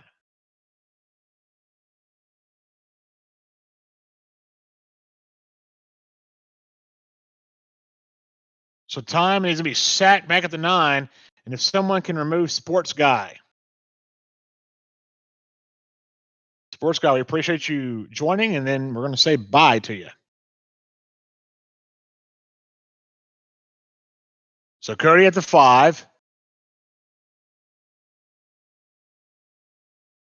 With 23 seconds to go. Motion Scantling over. Play action, back to pass. Going to throw it long, and it's going to be, wow. They're going to give it to him. They are. He picked it off Jair Alexander. So back-to-back-to-back turnovers for both these guys.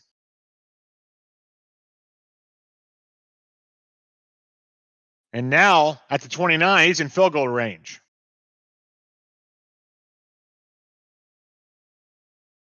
So D-Slayer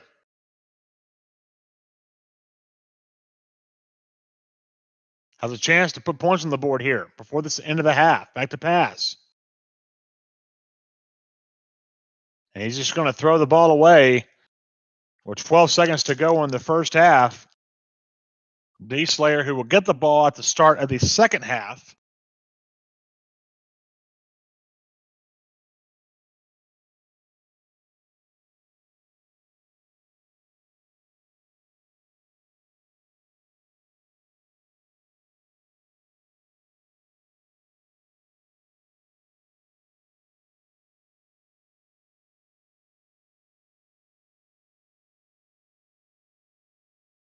So 2nd and 10 from the 29, 12 seconds to go. Back to passes Rogers. Time throws it, and it's going to be incomplete. Try to throw it quick.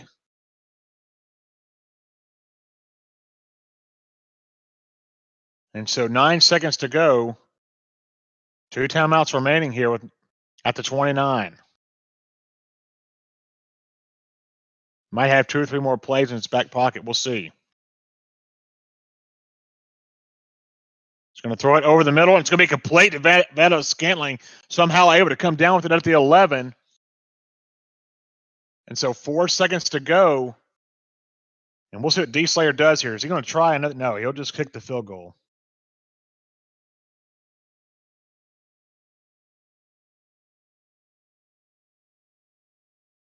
So try to cut in the lead before the half. The kick is up, and the kick is good. And so Cody's lead now goes down to 21-17 with 1 second remaining.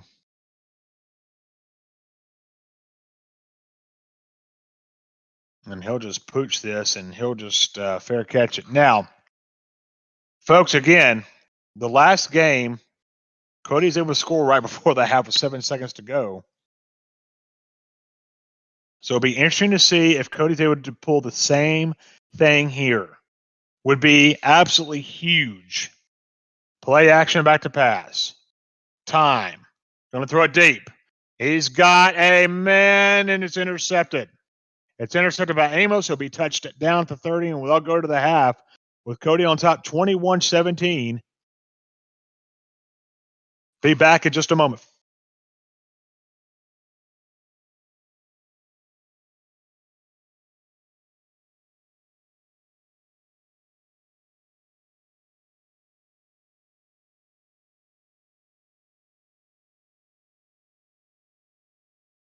All right, welcome back to the second half as Cody will kick the ball off. And Lewis to bring it out. He's actually going to fall down there at the 26. So here at the start of the half, D. Slayer trying to come out and take the lead. And Yoshi joining us here. I'm in here. What's up, Yoshi? How are you? I'm doing well. Damn, man, I took a heavy L, but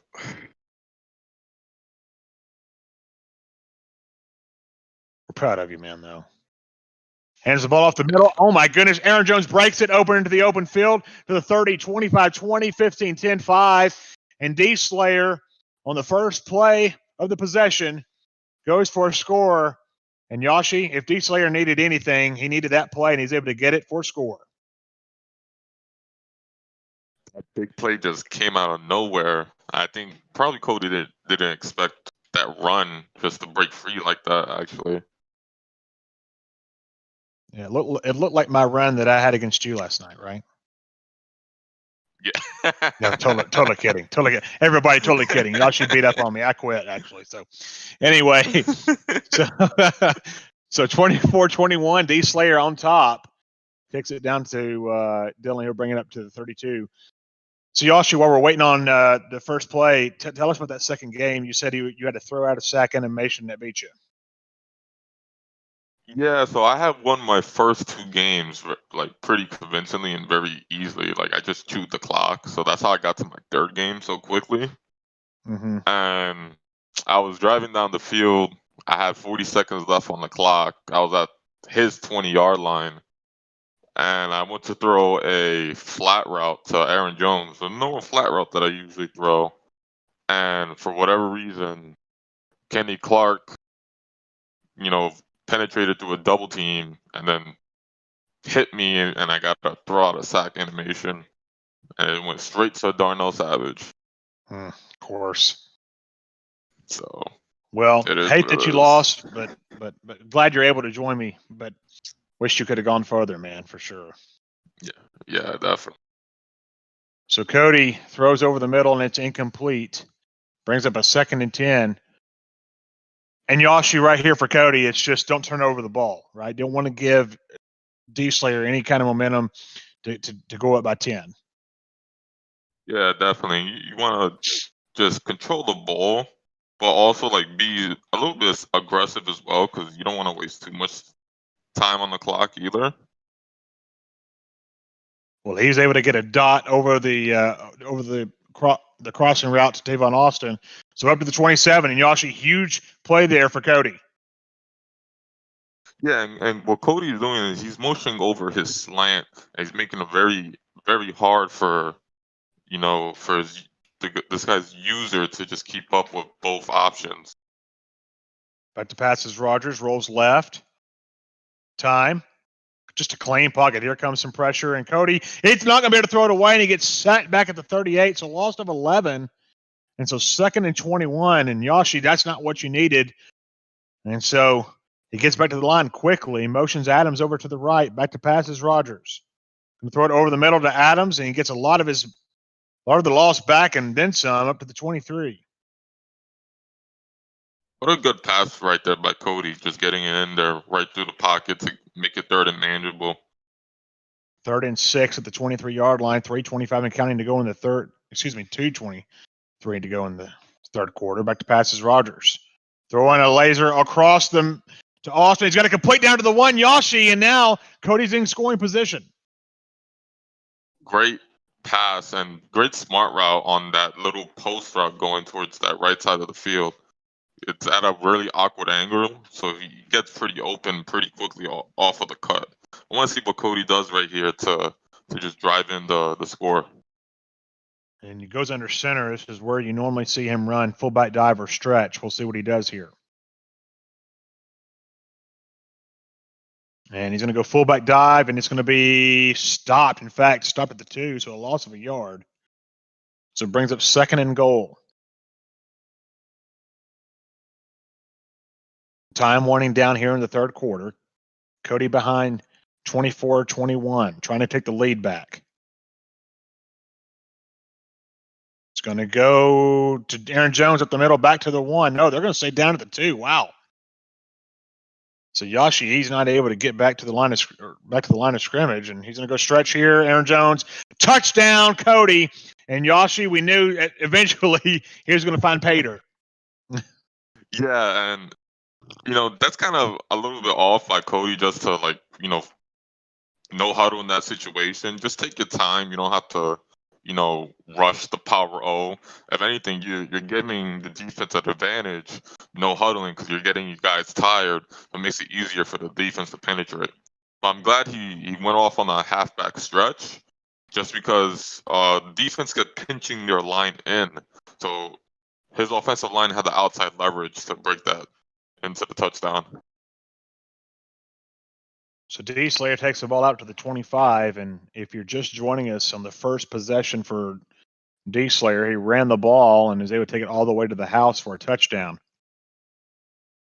So Cody in front 28-24 with a minute to go in the third quarter. D. Slayer going back to, looks like a tight set here. Under center going to run the ball.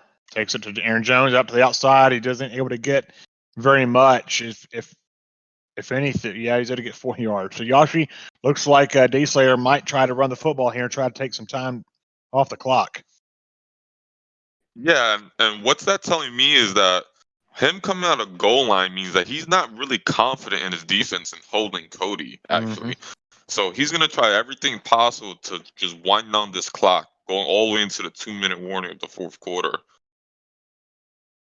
Yeah, we'll see what he does here. Probably will hike the ball with about 3 to 2 seconds to go on the play clock. Well, he's in hand up the middle, and it's going to be up to the 34, so a gain of 5. So 3rd and 2. Well, they're giving him a gain of 4. Yashi, he's just he's going to go. He's going to go to the run game here. Yeah, and it's smart by him because he's understanding that his defense is not being efficient where it likes to be to hold Cody. So he's trying his best to run out as much of the clock as possible to put more pressure on Cody when he gets back on offense. So I want to see Cody come back out in the regular 3-3-5 odd, but for him not to spread his line, just put your guys in safeties, your safeties and spies, and just try to shoot through the gaps. So again, coming out in goal line is D. Slayer. We'll see if he's able to pick up these 2 yards that he needs to move the sticks. And he goes to Aaron Jones. He's stopped up the middle on a loss of 1. So 4th and 2, and Yashi, I think he took your advice. It didn't look like he spread his line. And so 4th and 2, and a big down here for D. Slayer. Yeah, that's very big right there. Because what this causes is a situation for him on a 4th and 2 to either run the ball or pass it. Now, if he's coming out of goal line, more than likely he's going to be running the ball. You don't want to run commit in the situation, though, because he could probably play action for all we know. So here we go. 4th and 2 from the 33-yard line. A huge stop here for Cody would be huge. Well, he's going to go back to pass. Throws it, and he's got it pass to Lewis to the 44. So Cody thought run. Yashi out thought run. And he throws a dot to Lewis and is able to convert. Yeah, and that's all right, on Cody's end, right? Like, he played zone coverage. He was just trying not to get bombed deep if anything happened right there. So good job by Cody to just keep it manageable for yourself. So D. Slayer takes a timeout. And timeouts are precious, especially in the fourth quarter, Yash. We talked about that the other day, about keeping your timeouts. Yeah, timeouts are so precious right now, and Cody needs to really clamp down on his goal line. Oh, and Jones gets through the left side, takes it to the 43. So another good run there by D-Slayer. And Yoshi, it looked right there that Cody pinched his line. Yeah, right there. What Cody needs to do is he knows that he's going to run the power out, and he knows that he's going to motion over. So you don't want to be running cover 4 in this situation. You want to be running cover 2 man and spying your safeties to make it easier on yourself. So he runs Aaron Jones again, and he's going to get up to the 41, so gain of 2. Clock ticking down in the fourth quarter to 3 minutes and counting. Yoshi, if you're Cody, you get the 3 timeouts. Is there a time when you might start taking it? I mean, obviously he's got plenty of time, but when does he start thinking about maybe possibly using the timeouts? I believe he should start using the timeouts when he's in the red zone, in his red zone. Reason being is, if the clock is below a minute at that point, or the 2-minute warning, it gives him more options for him to see he could get the ball back. So flag down. It'll be interesting to see what that is. He's going to throw it long, and it's going to be incomplete. So it offsides on the defense, and it's going to be offsides on the defense. So a huge break there for D-Slayer. It looked like he knew he had the free play. So he knew he could just throw it up, but wasn't really able to do it anyway. But Yoshi, a huge play, and he's going to go back to goal line. Cody needs to do right now, just stick to that 3-3-5 wide, leave your line alone, and just score back supply those safeties. Make it easy on you to just shoot through the gaps very easily, just like that. Yep, just like that, and he's able to close in on Jones. So it brings up 3rd and 5, and time clicking down. At some point, D-Slayer is going to have to kind of start moving the ball through the air. So 3rd and 5 from the 38. D-Slayer comes out as we're closing in on the 2-minute warning in the fourth quarter. And I wonder if he's going to hike it before the 2-minute warning. We'll see. The way he's conserving the clock, I would bet against it. Yeah, and he'll just take it down to the 2-minute warning. So at the 2-minute warning, Cody up 28-24. D-Slayer driving, trying to get the go-ahead touchdown. Yoshi, what would you do if you were D-Slayer here on this play? If I was D-Slayer right now, I'd actually try to throw like a little hitch route towards the sideline. It seems like Cody is trying to use it a lot over in the middle. I think he wouldn't expect some type of flat, hitch route combination on the sideline. So motions over Austin to the left here on 3rd and 5. Back to pass. He wanted that crossing route, doesn't have it open. And he's just going to throw it over the middle. It's going to be caught by Devontae Adams. Or it looked like it was Adams. I have to see on here on the replay on my YouTube and see who that was. It actually might have been Scantling. I'm not 100% sure. Either way, it's the first down. And so a huge play for Rodgers. Yes, it was it was Adams. So I had it right, Yoshi. I need to stop second guessing myself, I guess. No, you're fine, Glenn. You're fine. But either way, yeah, first down. So a huge pass right there, Yoshi, for D-Slayer. And see, this is the sticky situation you get into, right? It's a minute 51, and now should you call a timeout? Should you keep your timeouts? It's very awkward, and when it gets into this red zone, because now he could play around with Cody and see whether or not he's gonna spend his timeouts in this red zone area. So 2nd and 9 with a minute 47 to go.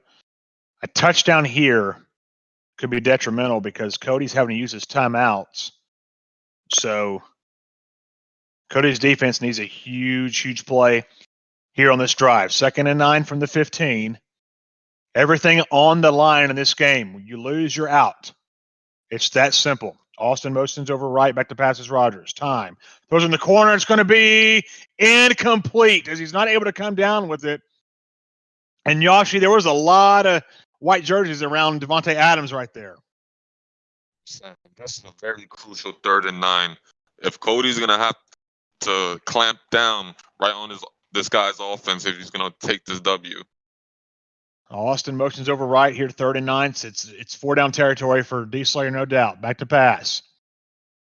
And throw it over to Tavon Austin. He's able to get the ball, but only up to the 11-yard line. So 4th and 4. And a huge play here for D Slayer. The ball's turned over on downs. The game is over. And we'll see what. Slayer. Yeah, go ahead, Yoshi. If you're D Slayer, I wonder what you're gonna run right here as he goes into gun bunch. Cody needs to be careful with the slot receiver being Devontae Adams over there. Back to pass. Pressure coming, and it's a sack in the backfield of the 19. And D Slayer had no chance at all. And Yoshi, big time defense stepping up for Cody in that game. Yeah, that's a very big time pass rush coming right off the edge. If you needed a clutch moment right there, that was it. Now, this is actually a weird situation for Cody because D Slayer still has 2 timeouts. Mm-hmm. Yeah, so we'll see what he does here. Motion is currently over to the right. Interesting that he's going to pass here. Yep, play action, back to pass. And he's going to be sacked. And D Slayer will call a timeout. And, going backwards. That's not what you want to do if you're Cody. And it stops the clock, of course, with the timeout. But Scantling motions left, back to pass. Has time. He's going to throw it across the middle. It's going to be complete to Tavon Austin. And Yoshi, that's going to do it. That should see up the game for Cody. Okay. Did someone say defense? Let's get it, boys. Woo. Cody, huge. Huge. That was huge. You need to don't get cocky. Man, that was a fun game. Do you have Austin motion over right. 41 seconds to go. We got Cody on the mic with us. Cody. What's up, Naomi? What's up, Jay? Sorry, go ahead. Dude. Walk us through. No, man. That's okay. No, it's your channel, buddy. You do what you want. Kind of walk us through that play. I mean, what made you decide to bring pressure? Just situation. He had. I don't think I blitzed the entire game. I don't normally like to blitz. And so, well, you take. Yeah, okay. We got to get a picture. Sorry about that. But yeah, it's mainly just I felt like he had one route that he was going to throw. He was going to run the curl flat corner play and try to get it off of man coverage, or you know what I mean. That's what he was trying to do. So, that's why I did that. I went to match coverage. It took the corner route away. I had the left side solo receiver manned up, and then I had a hard flat in case he put the running back on a flat route. And then from there it was just user and the pressure. So yeah. Well, great job. Well, I'll be right back, guys. Yashi, what'd you think, man? Shoot, We got to figure out how to stop the goal line. That last play call, like right there, to just seal the game, that was actually pretty big. How did you feel about your defense that game? Honestly, I felt like my defense played fine. I think that I'm trying to. I feel like I was probably, whenever I see goal line, and this is a flaw that I have. Whenever I see goal line, I get almost mad because I hate people that do it. And so as far as just like a inside the 20, a 20 to 20 offense, I don't think that makes sense to me. But it's in the game. So anyways, all that to say, I got over aggressive against it, and then on the last drive when I really needed to take care of it, I started doing what I probably should have been doing from the beginning on that. I actually feel like him going to goal line, man, I guess I get why he did it. he was trying just to basically clock me out. I just feel like it wasn't that great of a decision. The biggest mistake I made, though, was the end of the half. I made two really, really, really bad decisions. One of them I threw across my body, should have thrown the ball away, was trying to make a play. Because but again, it's all of the pressure that you get whenever somebody gets the ball at half.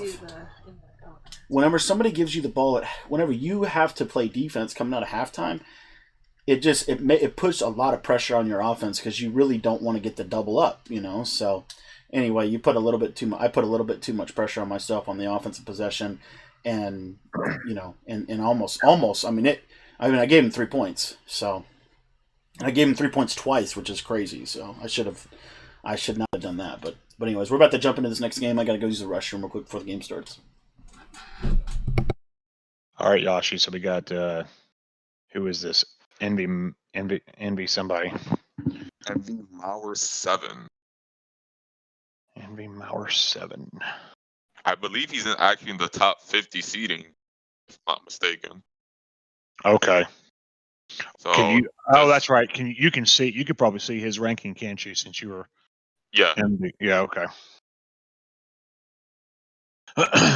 I know the dude that I faced, he was in the top 10. He was the number 9 seed. Oh, wow. And you had a chance to beat him, Yashi. That's great, man. You should be proud of yourself. It just sucks, man. Like, I guess hindsight's 2020, because like that situation, right? Like, I'm usually clutch when it comes to like game-winning drives. Yeah. And I mean, I usually roll out to the left, right? Like, I'm just, in the pocket, and I just slide to the left. And for whatever reason, Kenny Clark just said, I'm going to split the double team. I'm going to hit you with a throw out of sack animation. So, it is what it is. Well, I know it's hard, man, but just we're proud of you for sure. There's no doubt. That's awesome that you made it that far, man. That's great. All right, so Cody will go on defense first. As we talked about, and I sound like a broken record, but getting the ball first in the second half, I think is just huge. So another, I guess let's see. The first game he had a kickoff. He got the ball first, but we'll see. All right, so 1st and 10 for Envy Mauer from the 25. Back to pass. Time throws it across to Aaron Jones, and it's complete up to the 32-yard line, so a gain of 7.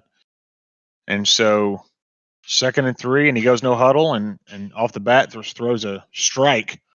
So he's going to hand it off to Jones. Cody expected it. And Yashi, good play there defensively by Cody. He's trying to do, right? He's trying to go into the bunch and then go into the bunch open offset as he throws that slant across the field. And he's breaking open all the way down towards the 20. And he's at the 17-yard line. Huge play there by Envy, and just great stick work also getting it up to the 17-yard line. So 1st and 10 for Envy Mauer. Back to pass.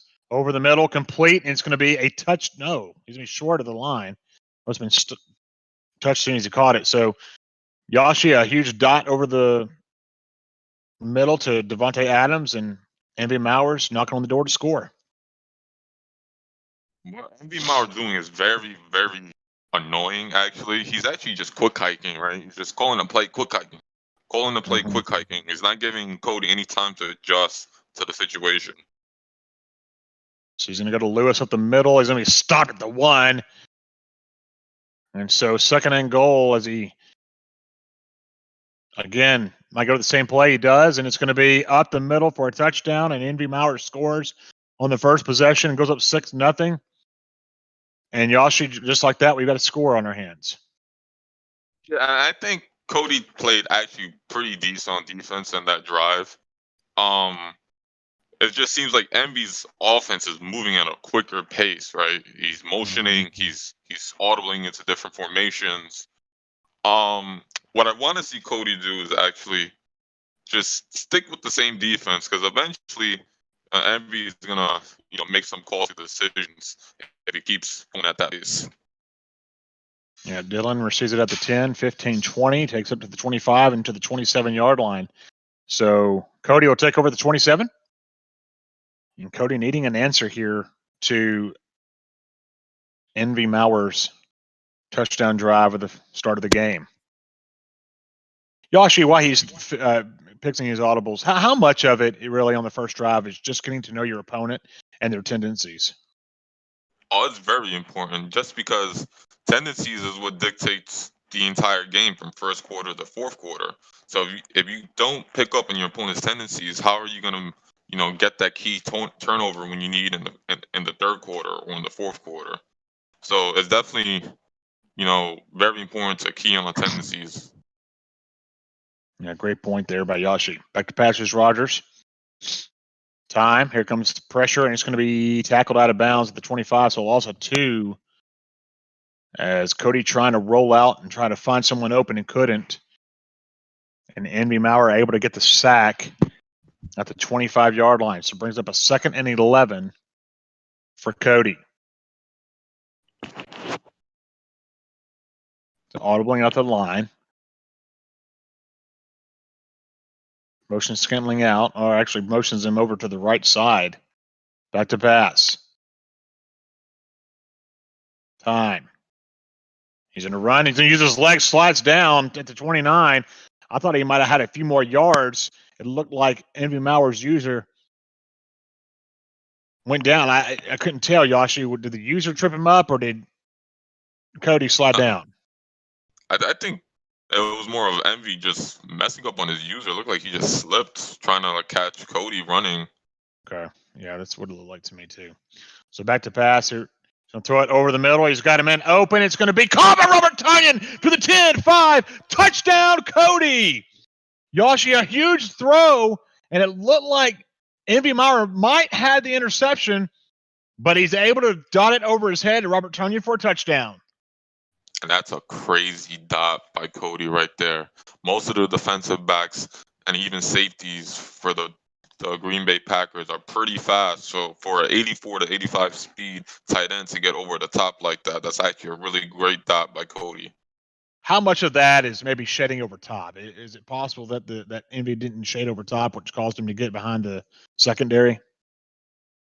Yes, more than likely that's probably what happened, because what's going around right now is to contain these bunch offenses, you're gonna have to shade underneath if you're gonna want leverage towards the inside or outside. So back to passes. Rogers, Envy takes over back on offense. Dancing around in the backfield, got time. Pressure coming. He's going to throw it over the middle. It's going to be complete to Scantling. Down to the 40, 35-30. Motions 20 to the 18-yard line, excuse me, 19. Man, it's hard to call that out pretty quickly. But either way, he gets it down to the 19, and a huge play there, Yoshi, for Envy Mauer. Yeah, he's just speeding up right now. He's not giving Cody any time to just sit around on defense. Yeah, so out to the 7-yard line goes Tavon Austin on a quick throw from Aaron Rodgers. And so 25 seconds and counting to go in the first quarter. Cody trying to find some type of consistency defensively. And like Yoshi said, Envy Mauer's not giving him much time.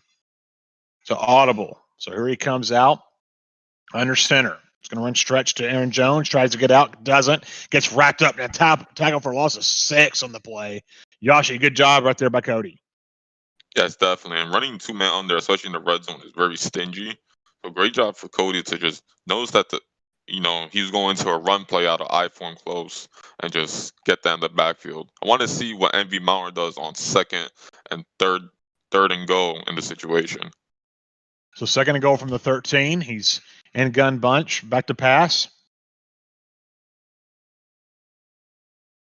Just waiting patiently as he's got time. Here comes pressure. He's going to try to throw, and he gets sacked at the 21. A loss of 8. So third and goal and a mile from the 21 as Envy Mauer faces a huge third down. Back to pass. Time. Throws it across the middle. Got it complete on the right side to Tavon Austin. He gets in the end zone. And Yoshi, a huge third down conversion for Envy Mauer as it goes for a touchdown. Yeah, and Cody was doing so great on defense on that drive. The only problem is Envy is making it very hard for him to just set some type of adjustment on defense. So if I'm Cody, right, you're gonna have to, get him out of his comfort zone. He's no huddling way too much, and that's gonna, cause the time on the clock to burn out eventually as well. So Dillon gets the ball, brings it out to the 26 as Cody with his second possession of the game. As we're in an offensive football game here. And Envy Maurer up 14-7. So we'll see what Cody has in his back pocket of tricks for this drive as he's audibling at the line. Play action, back to pass. Time in the pocket. Motions left. Here comes pressure. He's going to throw it away. Nice job there by Envy Maurer, Yoshi, bagging up on the back end and forces Cody to throw the ball away. Yeah, it seems like what a lot of people are noticing is that cover 2 man could be very stingy against bunch tight end. So 2nd down and 10 from the 26-yard line, 4:14 to go in the second quarter. As Cody trying to answer Envy Maurer's touchdown. 14-7 is the score. Envy Maurer up by 7. Motions Adams over to the right. Back to passes Rogers. Time. And there's just nothing going on. He's still trying to give some time. Here comes pressure. Just going to throw it away again. And again, Yoshi, Envy Maurer causing Cody just have to throw it away. Again, good defense there by Envy. Yeah, and that cover 2 man once again is causing issues for Cody. What I would like to see Cody do is go to that PA boot over and just try to roll out so you could get the delay fade going. Force his user to travel somewhere else. So the ball at the 26-yard line for Cody, 3rd and 10 with 4:04 to go here and the second. Motions Adams over to the right. Play action is going to roll right. Here comes pressure. And he's going to throw it over the middle, and it's going to be incomplete. He heard you, Yoshi, and just could not get it. And so 4th and 10, and he's going to go for it here. This would be a huge play if Cody's able to convert here on 4th and 10, but even bigger if Envy's able to give it a stop. So back to pass is Rogers. Time. Going to throw it over the middle. It's going to be complete to Scantling, and a huge conversion on 4th and 10 to the 48. And it's almost like he set him up there, Yoshi, making him think he was going to go to Adams, and there's Scantling crossing the middle for a first down. What a big dot by Cody. You get that post right over the middle by Scantling. So quick pass over to the side of Aaron Jones. He goes out of bounds at the 39, 3:15 to go in the second quarter. So another huge pickup for Cody. And Yoshi, now it's just all about, taking what the defense gives you, but also for Cody to not turn over the football. Yeah, definitely. And what he needs to do is put on that chew clock real quick, too, because you're in the second quarter. You get ball back at half. You want to leave as much as less time as possible for your opponent. Back to passes Rogers. Has time. He's going to throw it across he's got it. Tavon. Oh, what a move by Austin. He jukes. He goes all the way down to the 4-yard line. Yoshi, he's in scoring position, but just great stick work there by Cody. Yeah, such great stick work right there. Not only to get the first dodge, but to get the second one. So he makes it 1st and goal for himself at the 4-yard line. If I'm Cody, you're going to want to go into that goal line and try to stick it in there into the touchdown. Tavon Austin with a little bit of shake and bake moves there and gets it up to the 4. So under center with 2:10 to go and counting. He's going to hand it off to Jones. He gets it up to the 3-yard line, not able to get it any more than a yard. And so Envy taking that time out. Yeah, and Envy taking that time out. He knows what he's doing. He's in here to win as well. He's calling these timeouts to make sure he has enough time on the clock for himself to get back down the field. So 2nd and goal from the 3 here for Cody. 2:05 to go in the first half. A score here would be huge as Cody, I believe, will kick the ball off first in the second half. Under center and the strong close tight go fullback dive, and it's going to be stuffed as he only is able to get back to the line of scrimmage. And so Yashi Envy able to get a huge stop there. And what Evie's doing right now is very stingy. He's doing the same thing that Cody's doing with the 3-3-5 wide and spying those safeties. If I'm Cody, you're going to want to motion somebody and try to full back dive or stretch it into the end zone. So he audibles into what formation is this, Yashi? Goal line normal. All right. As he gets in for the touchdown. Huge touchdown for Cody as he's able to get to climb within one, pinning this field goal. And it's going to be up and good. And so we're tied at 14 with 1:59 to go in the first half. And Yashi now, Cody's defense has got to find a way to get a stop and not give up points because Envy gets the ball first in the second half. Yeah, and if you're Cody, this is the biggest defensive stop that you need right here. You stop him one time, it makes it really easy for you in the next second of the half to just try to, keep your opponent from getting away with this game if he does receive the ball. And I'm going to correct myself, Yashi. Cody gets the ball first in the second half. So, I've been wrong. So this makes it even more important then. That's right. Yep, sure does. So back to pass. He's going to have a man across the middle. Aaron Jones complete over the 50 to the 44. And so Envy moving the ball again with no issue so far. He motions quick, throws it out to Robert Tonyan, and he's got it down to the 34-yard line, so a little bit short of the first down. And he's going quick, and he's, again, like you said, Josh, you're not giving him any time to make any kind of changes.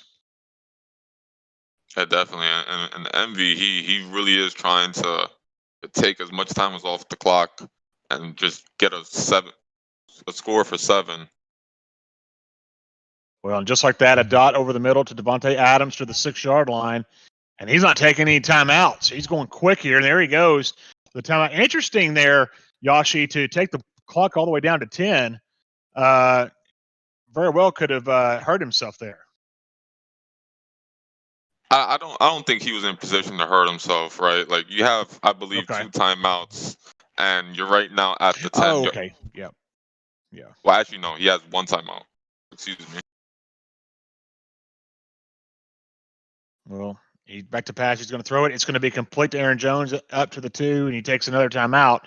We'll see what he does here. So with 5 seconds, yeah, you're right, though. I mean, it seemed like he might not have had – he didn't hurt himself too much. Now, here's the thing. It looks like he's going to go for it here, Yashi. He can't take too much time off the clock.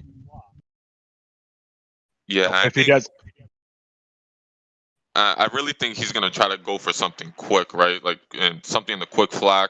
A quick hitch, towards the sideline. Cody needs to, put those flat routes real quickly and be careful with this quick hike. You got time to throw it across the middle, and it's going to be caught to Tavon Austin. A touchdown for Envy as he's able to convert with about a second or 2 seconds left to go on the clock. And so, pending field goal, it's up and good. And he takes a 7-point lead. And Yashi just tough blow there for Cody, but he's going to get the ball back in the first half. We'll see what he can do before we enter the first. Well, that's the worst case scenario for Cody, right? You couldn't get the stop. Now you're down 7 going into the half, and you're getting ball. Luckily, you're getting ball, but you got to make sure you score because it seems like Envy does not want to stop, going down the field and no huddling. Yep. So back to pass is Rodgers. Going to throw long. He's got a man there. It's going to be caught by Tavon Austin, but time runs out.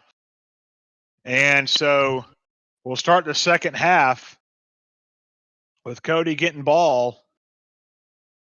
And Yashi, you said it perfectly. He needs a touchdown here. Yes, definitely. Cody hasn't proved yet that he could stop Envy Mauer's offense. So he needs to really score on this and see what he can do to tie up this game as quickly as possible. So Dylan brings the ball out to the 30-yard line. And if you're just joining us, we thank you so much for joining us as Glenn Shaw here alongside Yashi. And please thank Yashi for joining. He just got done playing in the tournament, and now he's pulling another duty by helping me. So Yashi, we thank you so much for being on the call. Yeah, definitely, no problem, Ben. And if anything, it's a pleasure, working with you and commentating with you as well too. Oh man, well I appreciate that. So 1st and 10, back to pass is Rogers. Time, throws it over the middle. It's going to be incomplete. It was going for Tavon Austin. And Yashi, what happened there? Just animation didn't work out. It didn't look like he had any pressure on him. No, but I think this man coverage is being a slight bit issue, just because it seems like Mauer is just shading down and just covering everything. And he throws it across the middle to Veta Scantling, and it's complete to the 46. So 1st and 10, as Cody able to convert. And this is the first possession of the second half if you're just joining us, with Envy up 21-14. Motions Adams over to the right side. Back to pass. Got time. He's going to throw it to Robert Tonyan, and he gets it complete, and as he drags 2 to 3 defenders to the 45. And brings up 2nd and 1. So Cody again trying to answer with a touchdown. Motions Adams over to the right side. And VN Man throws a quick out to the diving Devontae Adams, and it's complete. And Yashi, Cody, keeping him off balance a little bit. Yeah, it seems like he's giving him a taste of his own medicine, no huddling down the field like Envy has.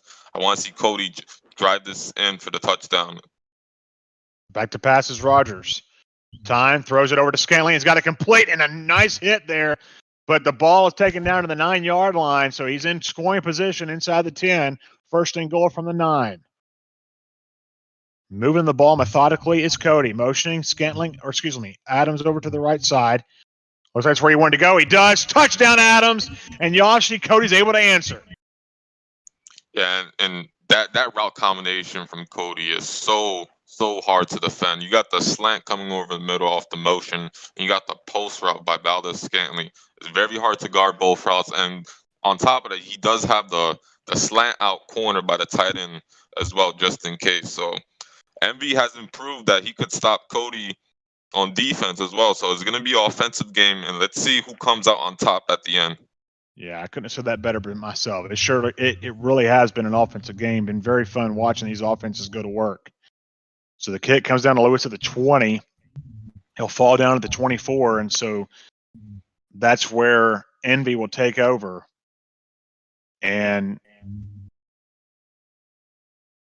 we'll see here what happens on this drive for Envy.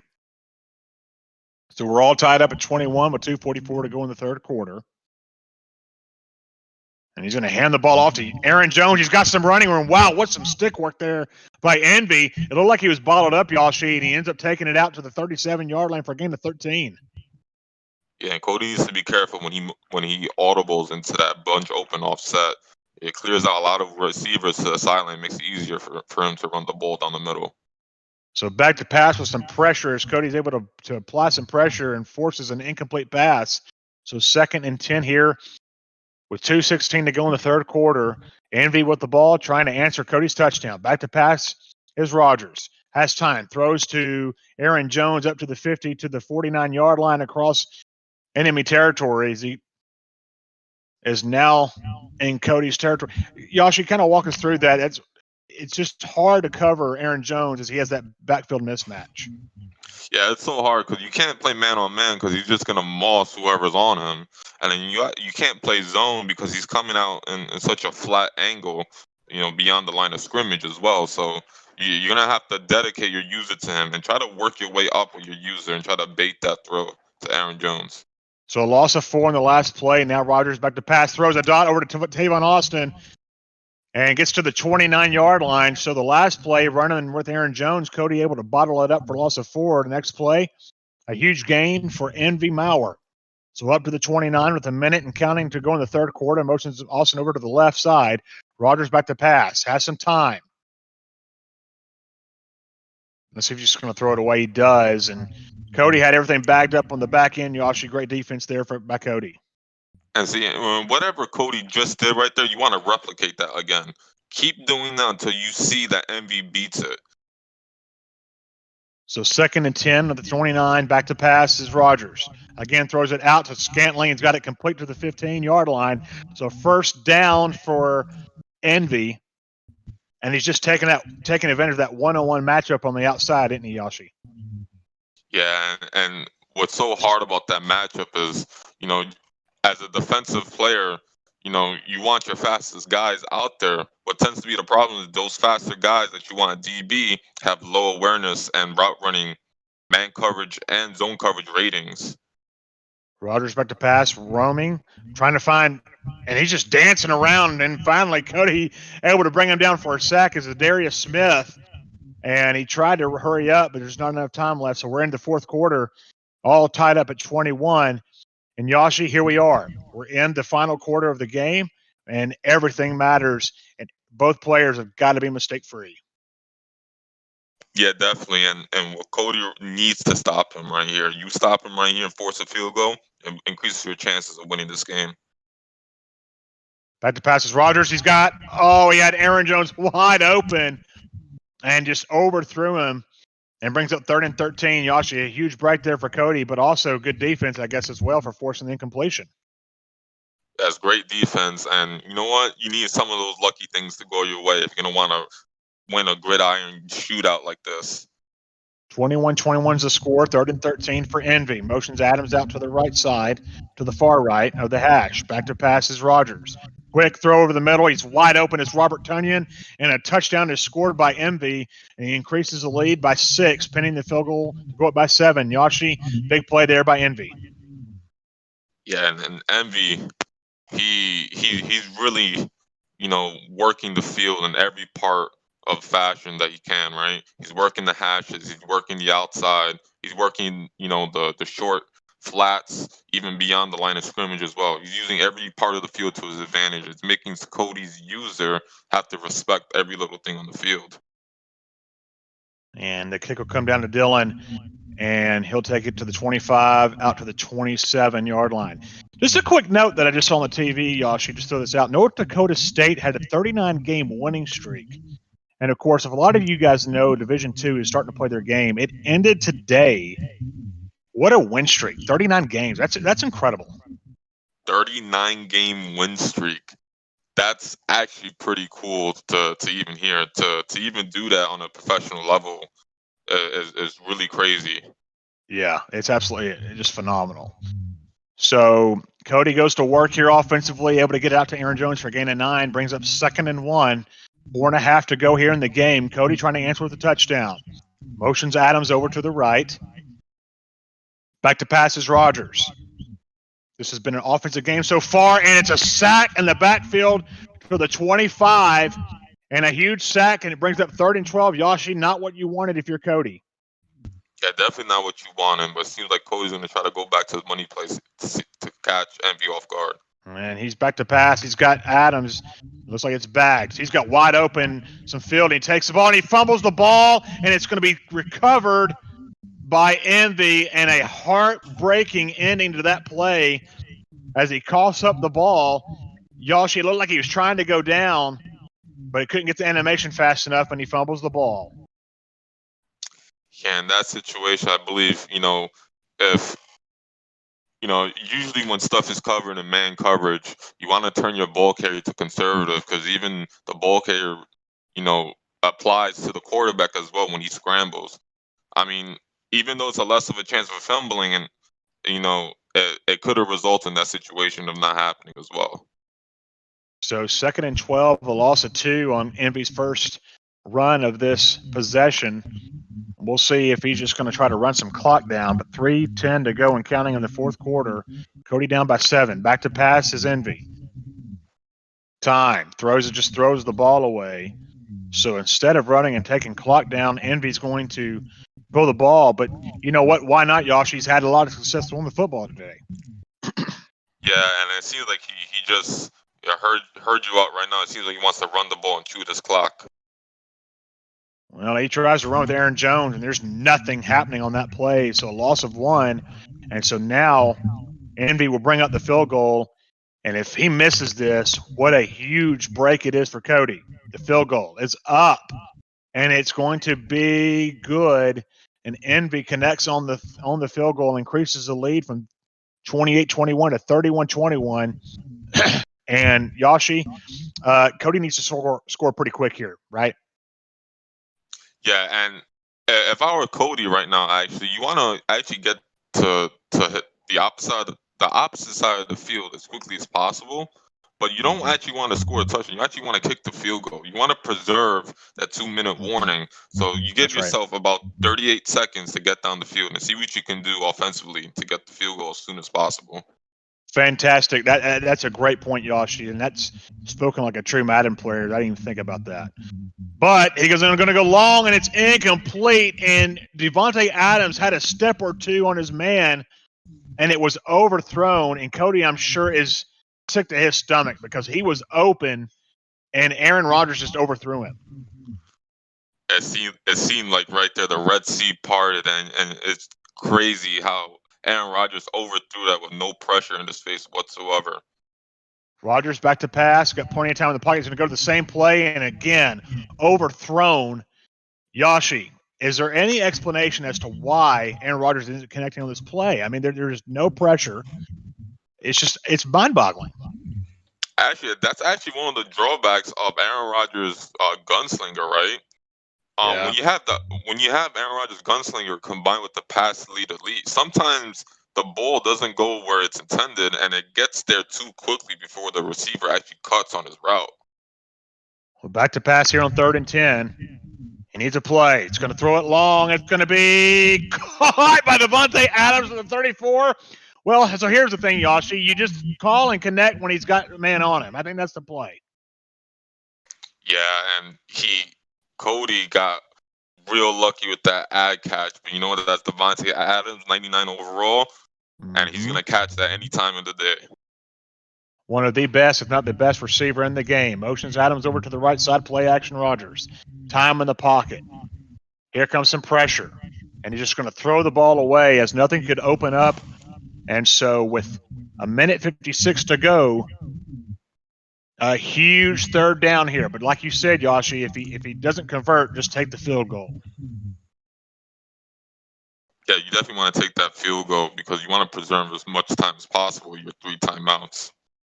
Flipping the play to the right side as he's in gun bunch, trying to give his players as much room as possible to try to make a play here. Austin motions over to the right side, to the left side.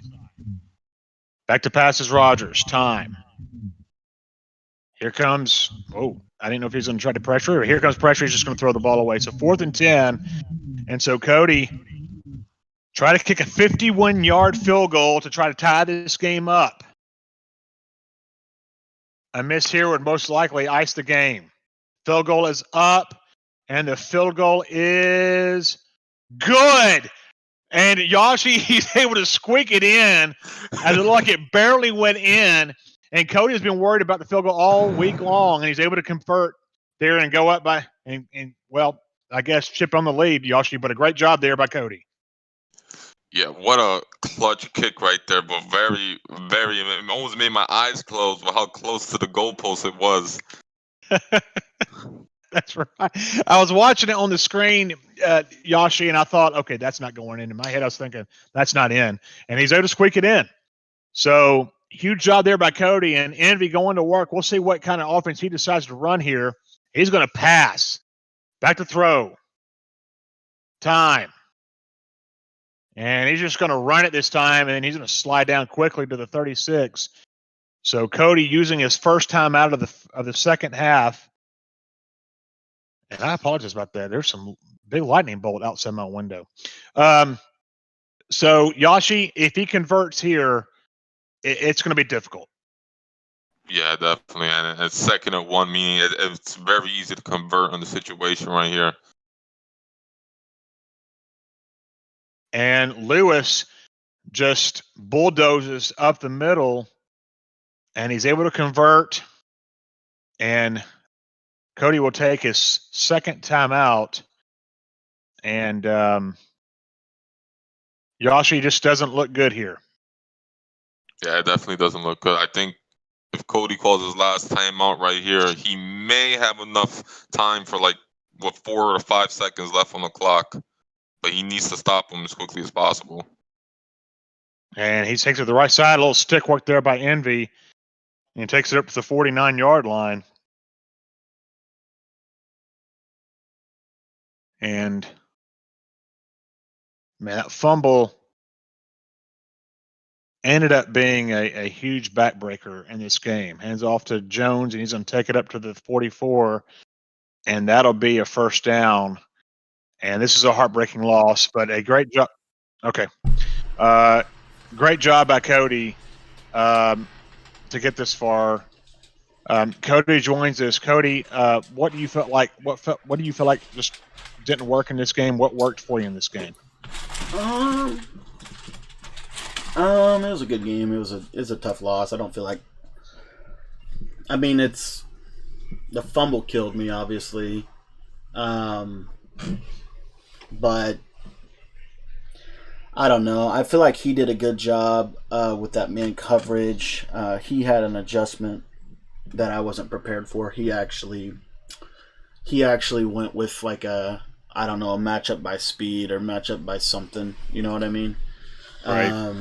So that when I was trying to motion out Adams to get him unbumpable or to get him away from the acrobat, it wouldn't work. So that was really good by him.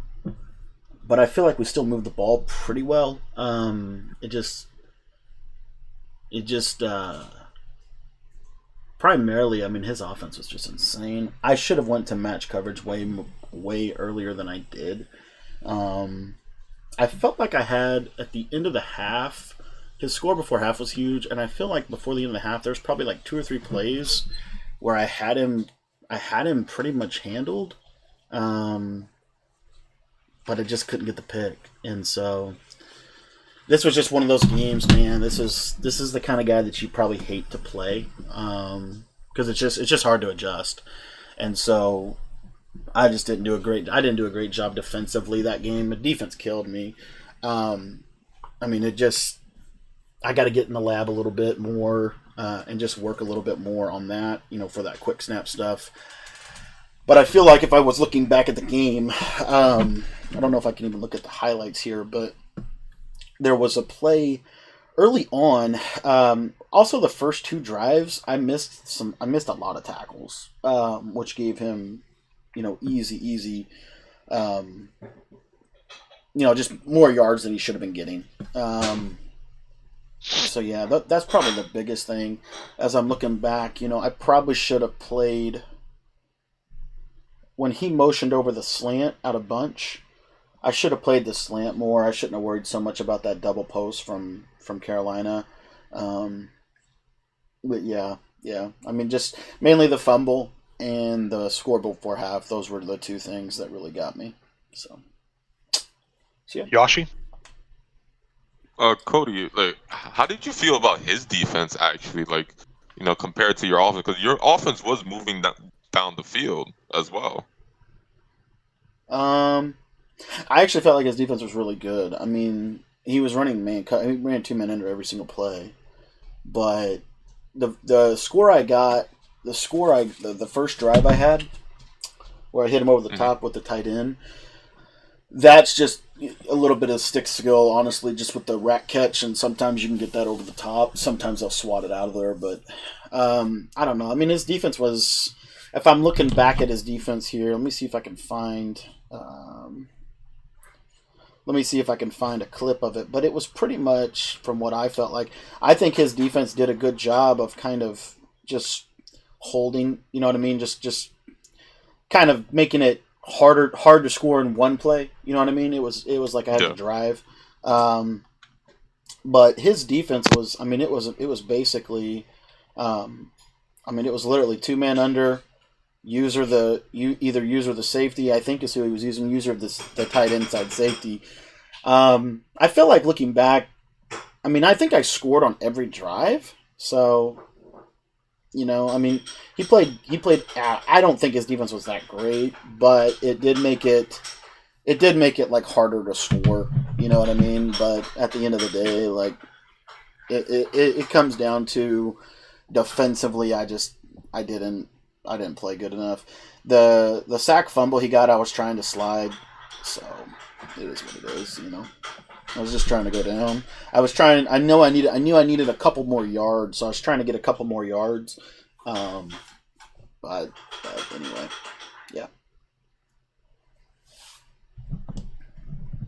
All right. Well, Cody, good job, and you know, I know you won't think good job, but it's been a pleasure to watch you, man. I mean, just great stuff. Are you? And I'm sure everybody else is going to want to know. Are you getting on later tonight, or is this it for you? This will probably be it for today, but I will be on tomorrow. I will be on tomorrow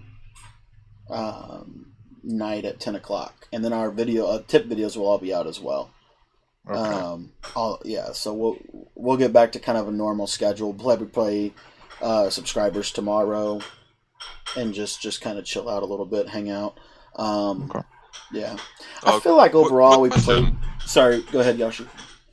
Well, hey, right quick, I'm going to let you guys go. I got to bounce out, but hey, Cody, thank you so much for letting me do this. And Yoshi, you and Hoodie, man, you guys are awesome. I love doing this with you guys, and I appreciate everybody on the chat allowing me to do it as well, and all the kind remarks. So much love to you guys, and I hope you guys have a great evening. And again, thank you. Appreciate that, Glenn. Have a good rest of your night, man. Thanks a lot. Glenn. All right, what was your question? So yeah, quick question. So how do you feel about the classic overall? You know, what's your takeaway from the classic? And the second question would be how you think you're gonna prepare for the Madden Challenge? That should be coming up probably in the next I think it's 2 weeks. Yeah, I think it is. I think it's 14 days. Just play a lot of drafts. I'm gonna start playing MUT drafts. The game is gonna I think it's on MUT drafts, is it not? Yeah. Yes, yeah, it's gonna be. I think honestly, and I don't know, I could be wrong, but I feel like MUT drafts is literally going to be like, what's up, Madden? What's up, Madden Legionnaire? I feel like MUT drafts is going to be literally like a defensive type of game. I haven't played any MUT drafts. It's my least favorite mode to play, if I'm being honest. So. But I would like to compete. I'd like to see how I do, you know. So I'll definitely get on there and get some stuff going, get some schemes. I actually think if you were watching, I don't remember the name of the player that did this, but I know, like, I think Yashi will play really well on MUT drafts because I think it's going to be a little bit more run heavy, and I also think that. Like if someone has a really good goal line scheme, I think that could be really hard in the Madden Challenge because with the reason I don't like MUT drafts is because you don't get to pick your playbook. I'm cool with drafting the team. I just hate not being able to pick my playbook. It's just a dice roll. Like I don't like that at all. So yeah, that's definitely a hassle. But I feel like in MUT drafts I'll have a decent chance at getting bunch tight end, so that'll be good. But I guarantee, I almost bet money that the Madden Challenge is going to be a very defensive tournament, and whoever shows up with the best match defense, I think will win that one. But that's kind of my thing. My takeaway from the Classic is there's a lot of really good players that nobody knows. This guy right here is really, really good. I've never heard of him. He's really good, though. Like, his bunch is really good. I'm sorry? He was top 50. Yeah, from what I think he was top 50 on PS4. But yeah, he's good from an offensive perspective. His defense, I think, needs a little bit of work. But offensively, he is really, really hard to stop. So you should see my guy. Yeah, I think he was number 9. Oh, yeah? What was he running? He was running he was mixing it between gun bunch and gun bunch tight end. Oh, okay, yeah. Yeah. Yeah. So I mean, my takeaway is the biggest obviously the first one, there's a lot of good players that nobody knows anything about. The second thing that I would say is everyone thinks they know what competitive Madden is until they actually get into it, and they're like, holy crap, these are some good players. You know what I mean? Like, Yeah, Um, very true. you can't, you can't simulate the pace. You can't simulate any of that stuff. Um, so Mason, there'll be some updates coming out probably tomorrow. But yeah, I mean, a lot of it centers around. I think I've got to get better from a pace perspective. Streaming Madden and just kind of hanging out and playing for fun is a lot different than playing in a tournament. And so I need to do a better job of being a little bit more systematic with my approach. That I think that. Also, I think too, one of the things that I struggle with is we're in February. Mm-hmm. There's still some stuff, like this guy ran what I would say is like a September offense. This was a very popular offense in September and October. Yeah, the bunch offset. Is that in the Carolina Panthers playbook, right? Yeah, Carolina bunch. Not as many people are running this right now. And so what I do a bad job of is instead of, you almost forget about it. You know what I mean?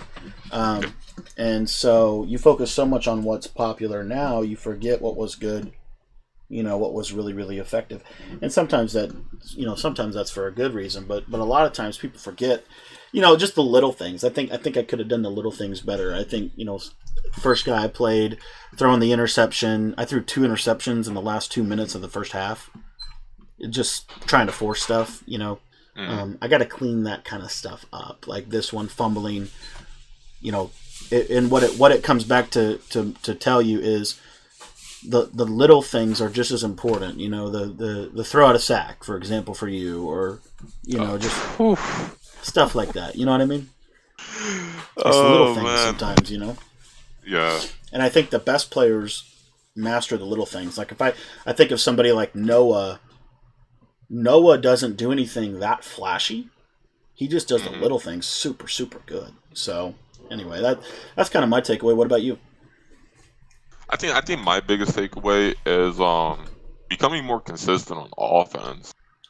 My third game, like my first 2 games, I completely demolished my opponent. The first game I won 34-0. The second game I won 27-3. And then my third game, I had an offensive struggle in the beginning, right? I had a lot of like throw out a sack animations that just were they were just hindering me, right? Like I was getting my throws just slightly off by like a few seconds, but that was more than enough for him to capitalize. So when he was up 14-0, I was already at a disadvantage going into the third quarter, and crazily enough, I had the game-winning drive, going down the field, at his 20-yard line with like 40 seconds left to go, and it's 28-24. He's up. And I think for me, it's becoming consistent offensively, right? Like I don't want to say not using the meta stuff, but more of using stuff that I'm familiar with so that, in situations where I come across a person like this who knew what he was doing defensively, he's balanced on offense as well, that I'm able to give myself some leeway so that I don't have to put myself in the hole and then try to come out of the hole, which I somehow almost managed to do, right? Like I had 3 interceptions, but it should have not taken me 3 interceptions To beat him. To beat him. Yeah, to be in the game. Yeah, I agree. Yeah. More consistency is huge, and I think it comes with sometimes I over adjust. And going back to what you said with the whole speed aspect, like the speed aspect of the game is totally different. Like chat, like if you guys were to ever just do like one tourney or one players lounge money match or one Battle 5 money match, you're gonna see that the speed of the game is just very different. It feels like the clock is on extra chew clock. The minutes are flying by. The seconds are flying by. and every little thing comes down to like literally every inch and yard on the field. You know, yeah. a 2nd and 9 could be important to a drive. You know, a 3rd and 6, a 4th and inches, and I believe, you know, like what Cody said, just, you know, managing the little things and trying to be consistent on the little things. I think the biggest takeaway for me is, instead of worrying so much about what others are running, Yep. just more of me, you know, running what I like and running what I'm used to. Because the more I run what I'm used to, the more harder it is for my opponent to adjust to something that I've practiced longer Over and than they over and have. over and over. Yeah, over and over. Well, and that's like this guy. I mean, it's you think about this guy right here that I just played. You also think about the loss to Goes. Mm-hmm. I think one of the things that there's two things that two other things that I want to say before we take off for the night. If you look at Goes, and if you look at this game that I just lost to, one of the other big things that pops out to me is it's like they are automatic. You know, It's like playing a bot. It's like boom, boom, boom, boom, boom, boom, boom, boom, and I feel like I'm slower, and I have all of the right routes, I have all of the right understanding of the game, and I think and this is kind of tagging on the end of that. I think where I need to be more consistent, and it's like I said after the game against Goes, whenever this is a skill you have to master, and you can't master it just playing weekend league. You can't master it just play. You know what I mean? You can't. Yeah. Weekend league is free. You know, like if you lose, it's not that big of a deal. Now, it's not that big of a deal. I mean, you know, it's not that big of a deal that I lost this game, but there was pressure on me to win. You know, and I'm not going to get better playing. You know, someone that. Not saying you can't. You can learn from anybody. I believe that very wholeheartedly.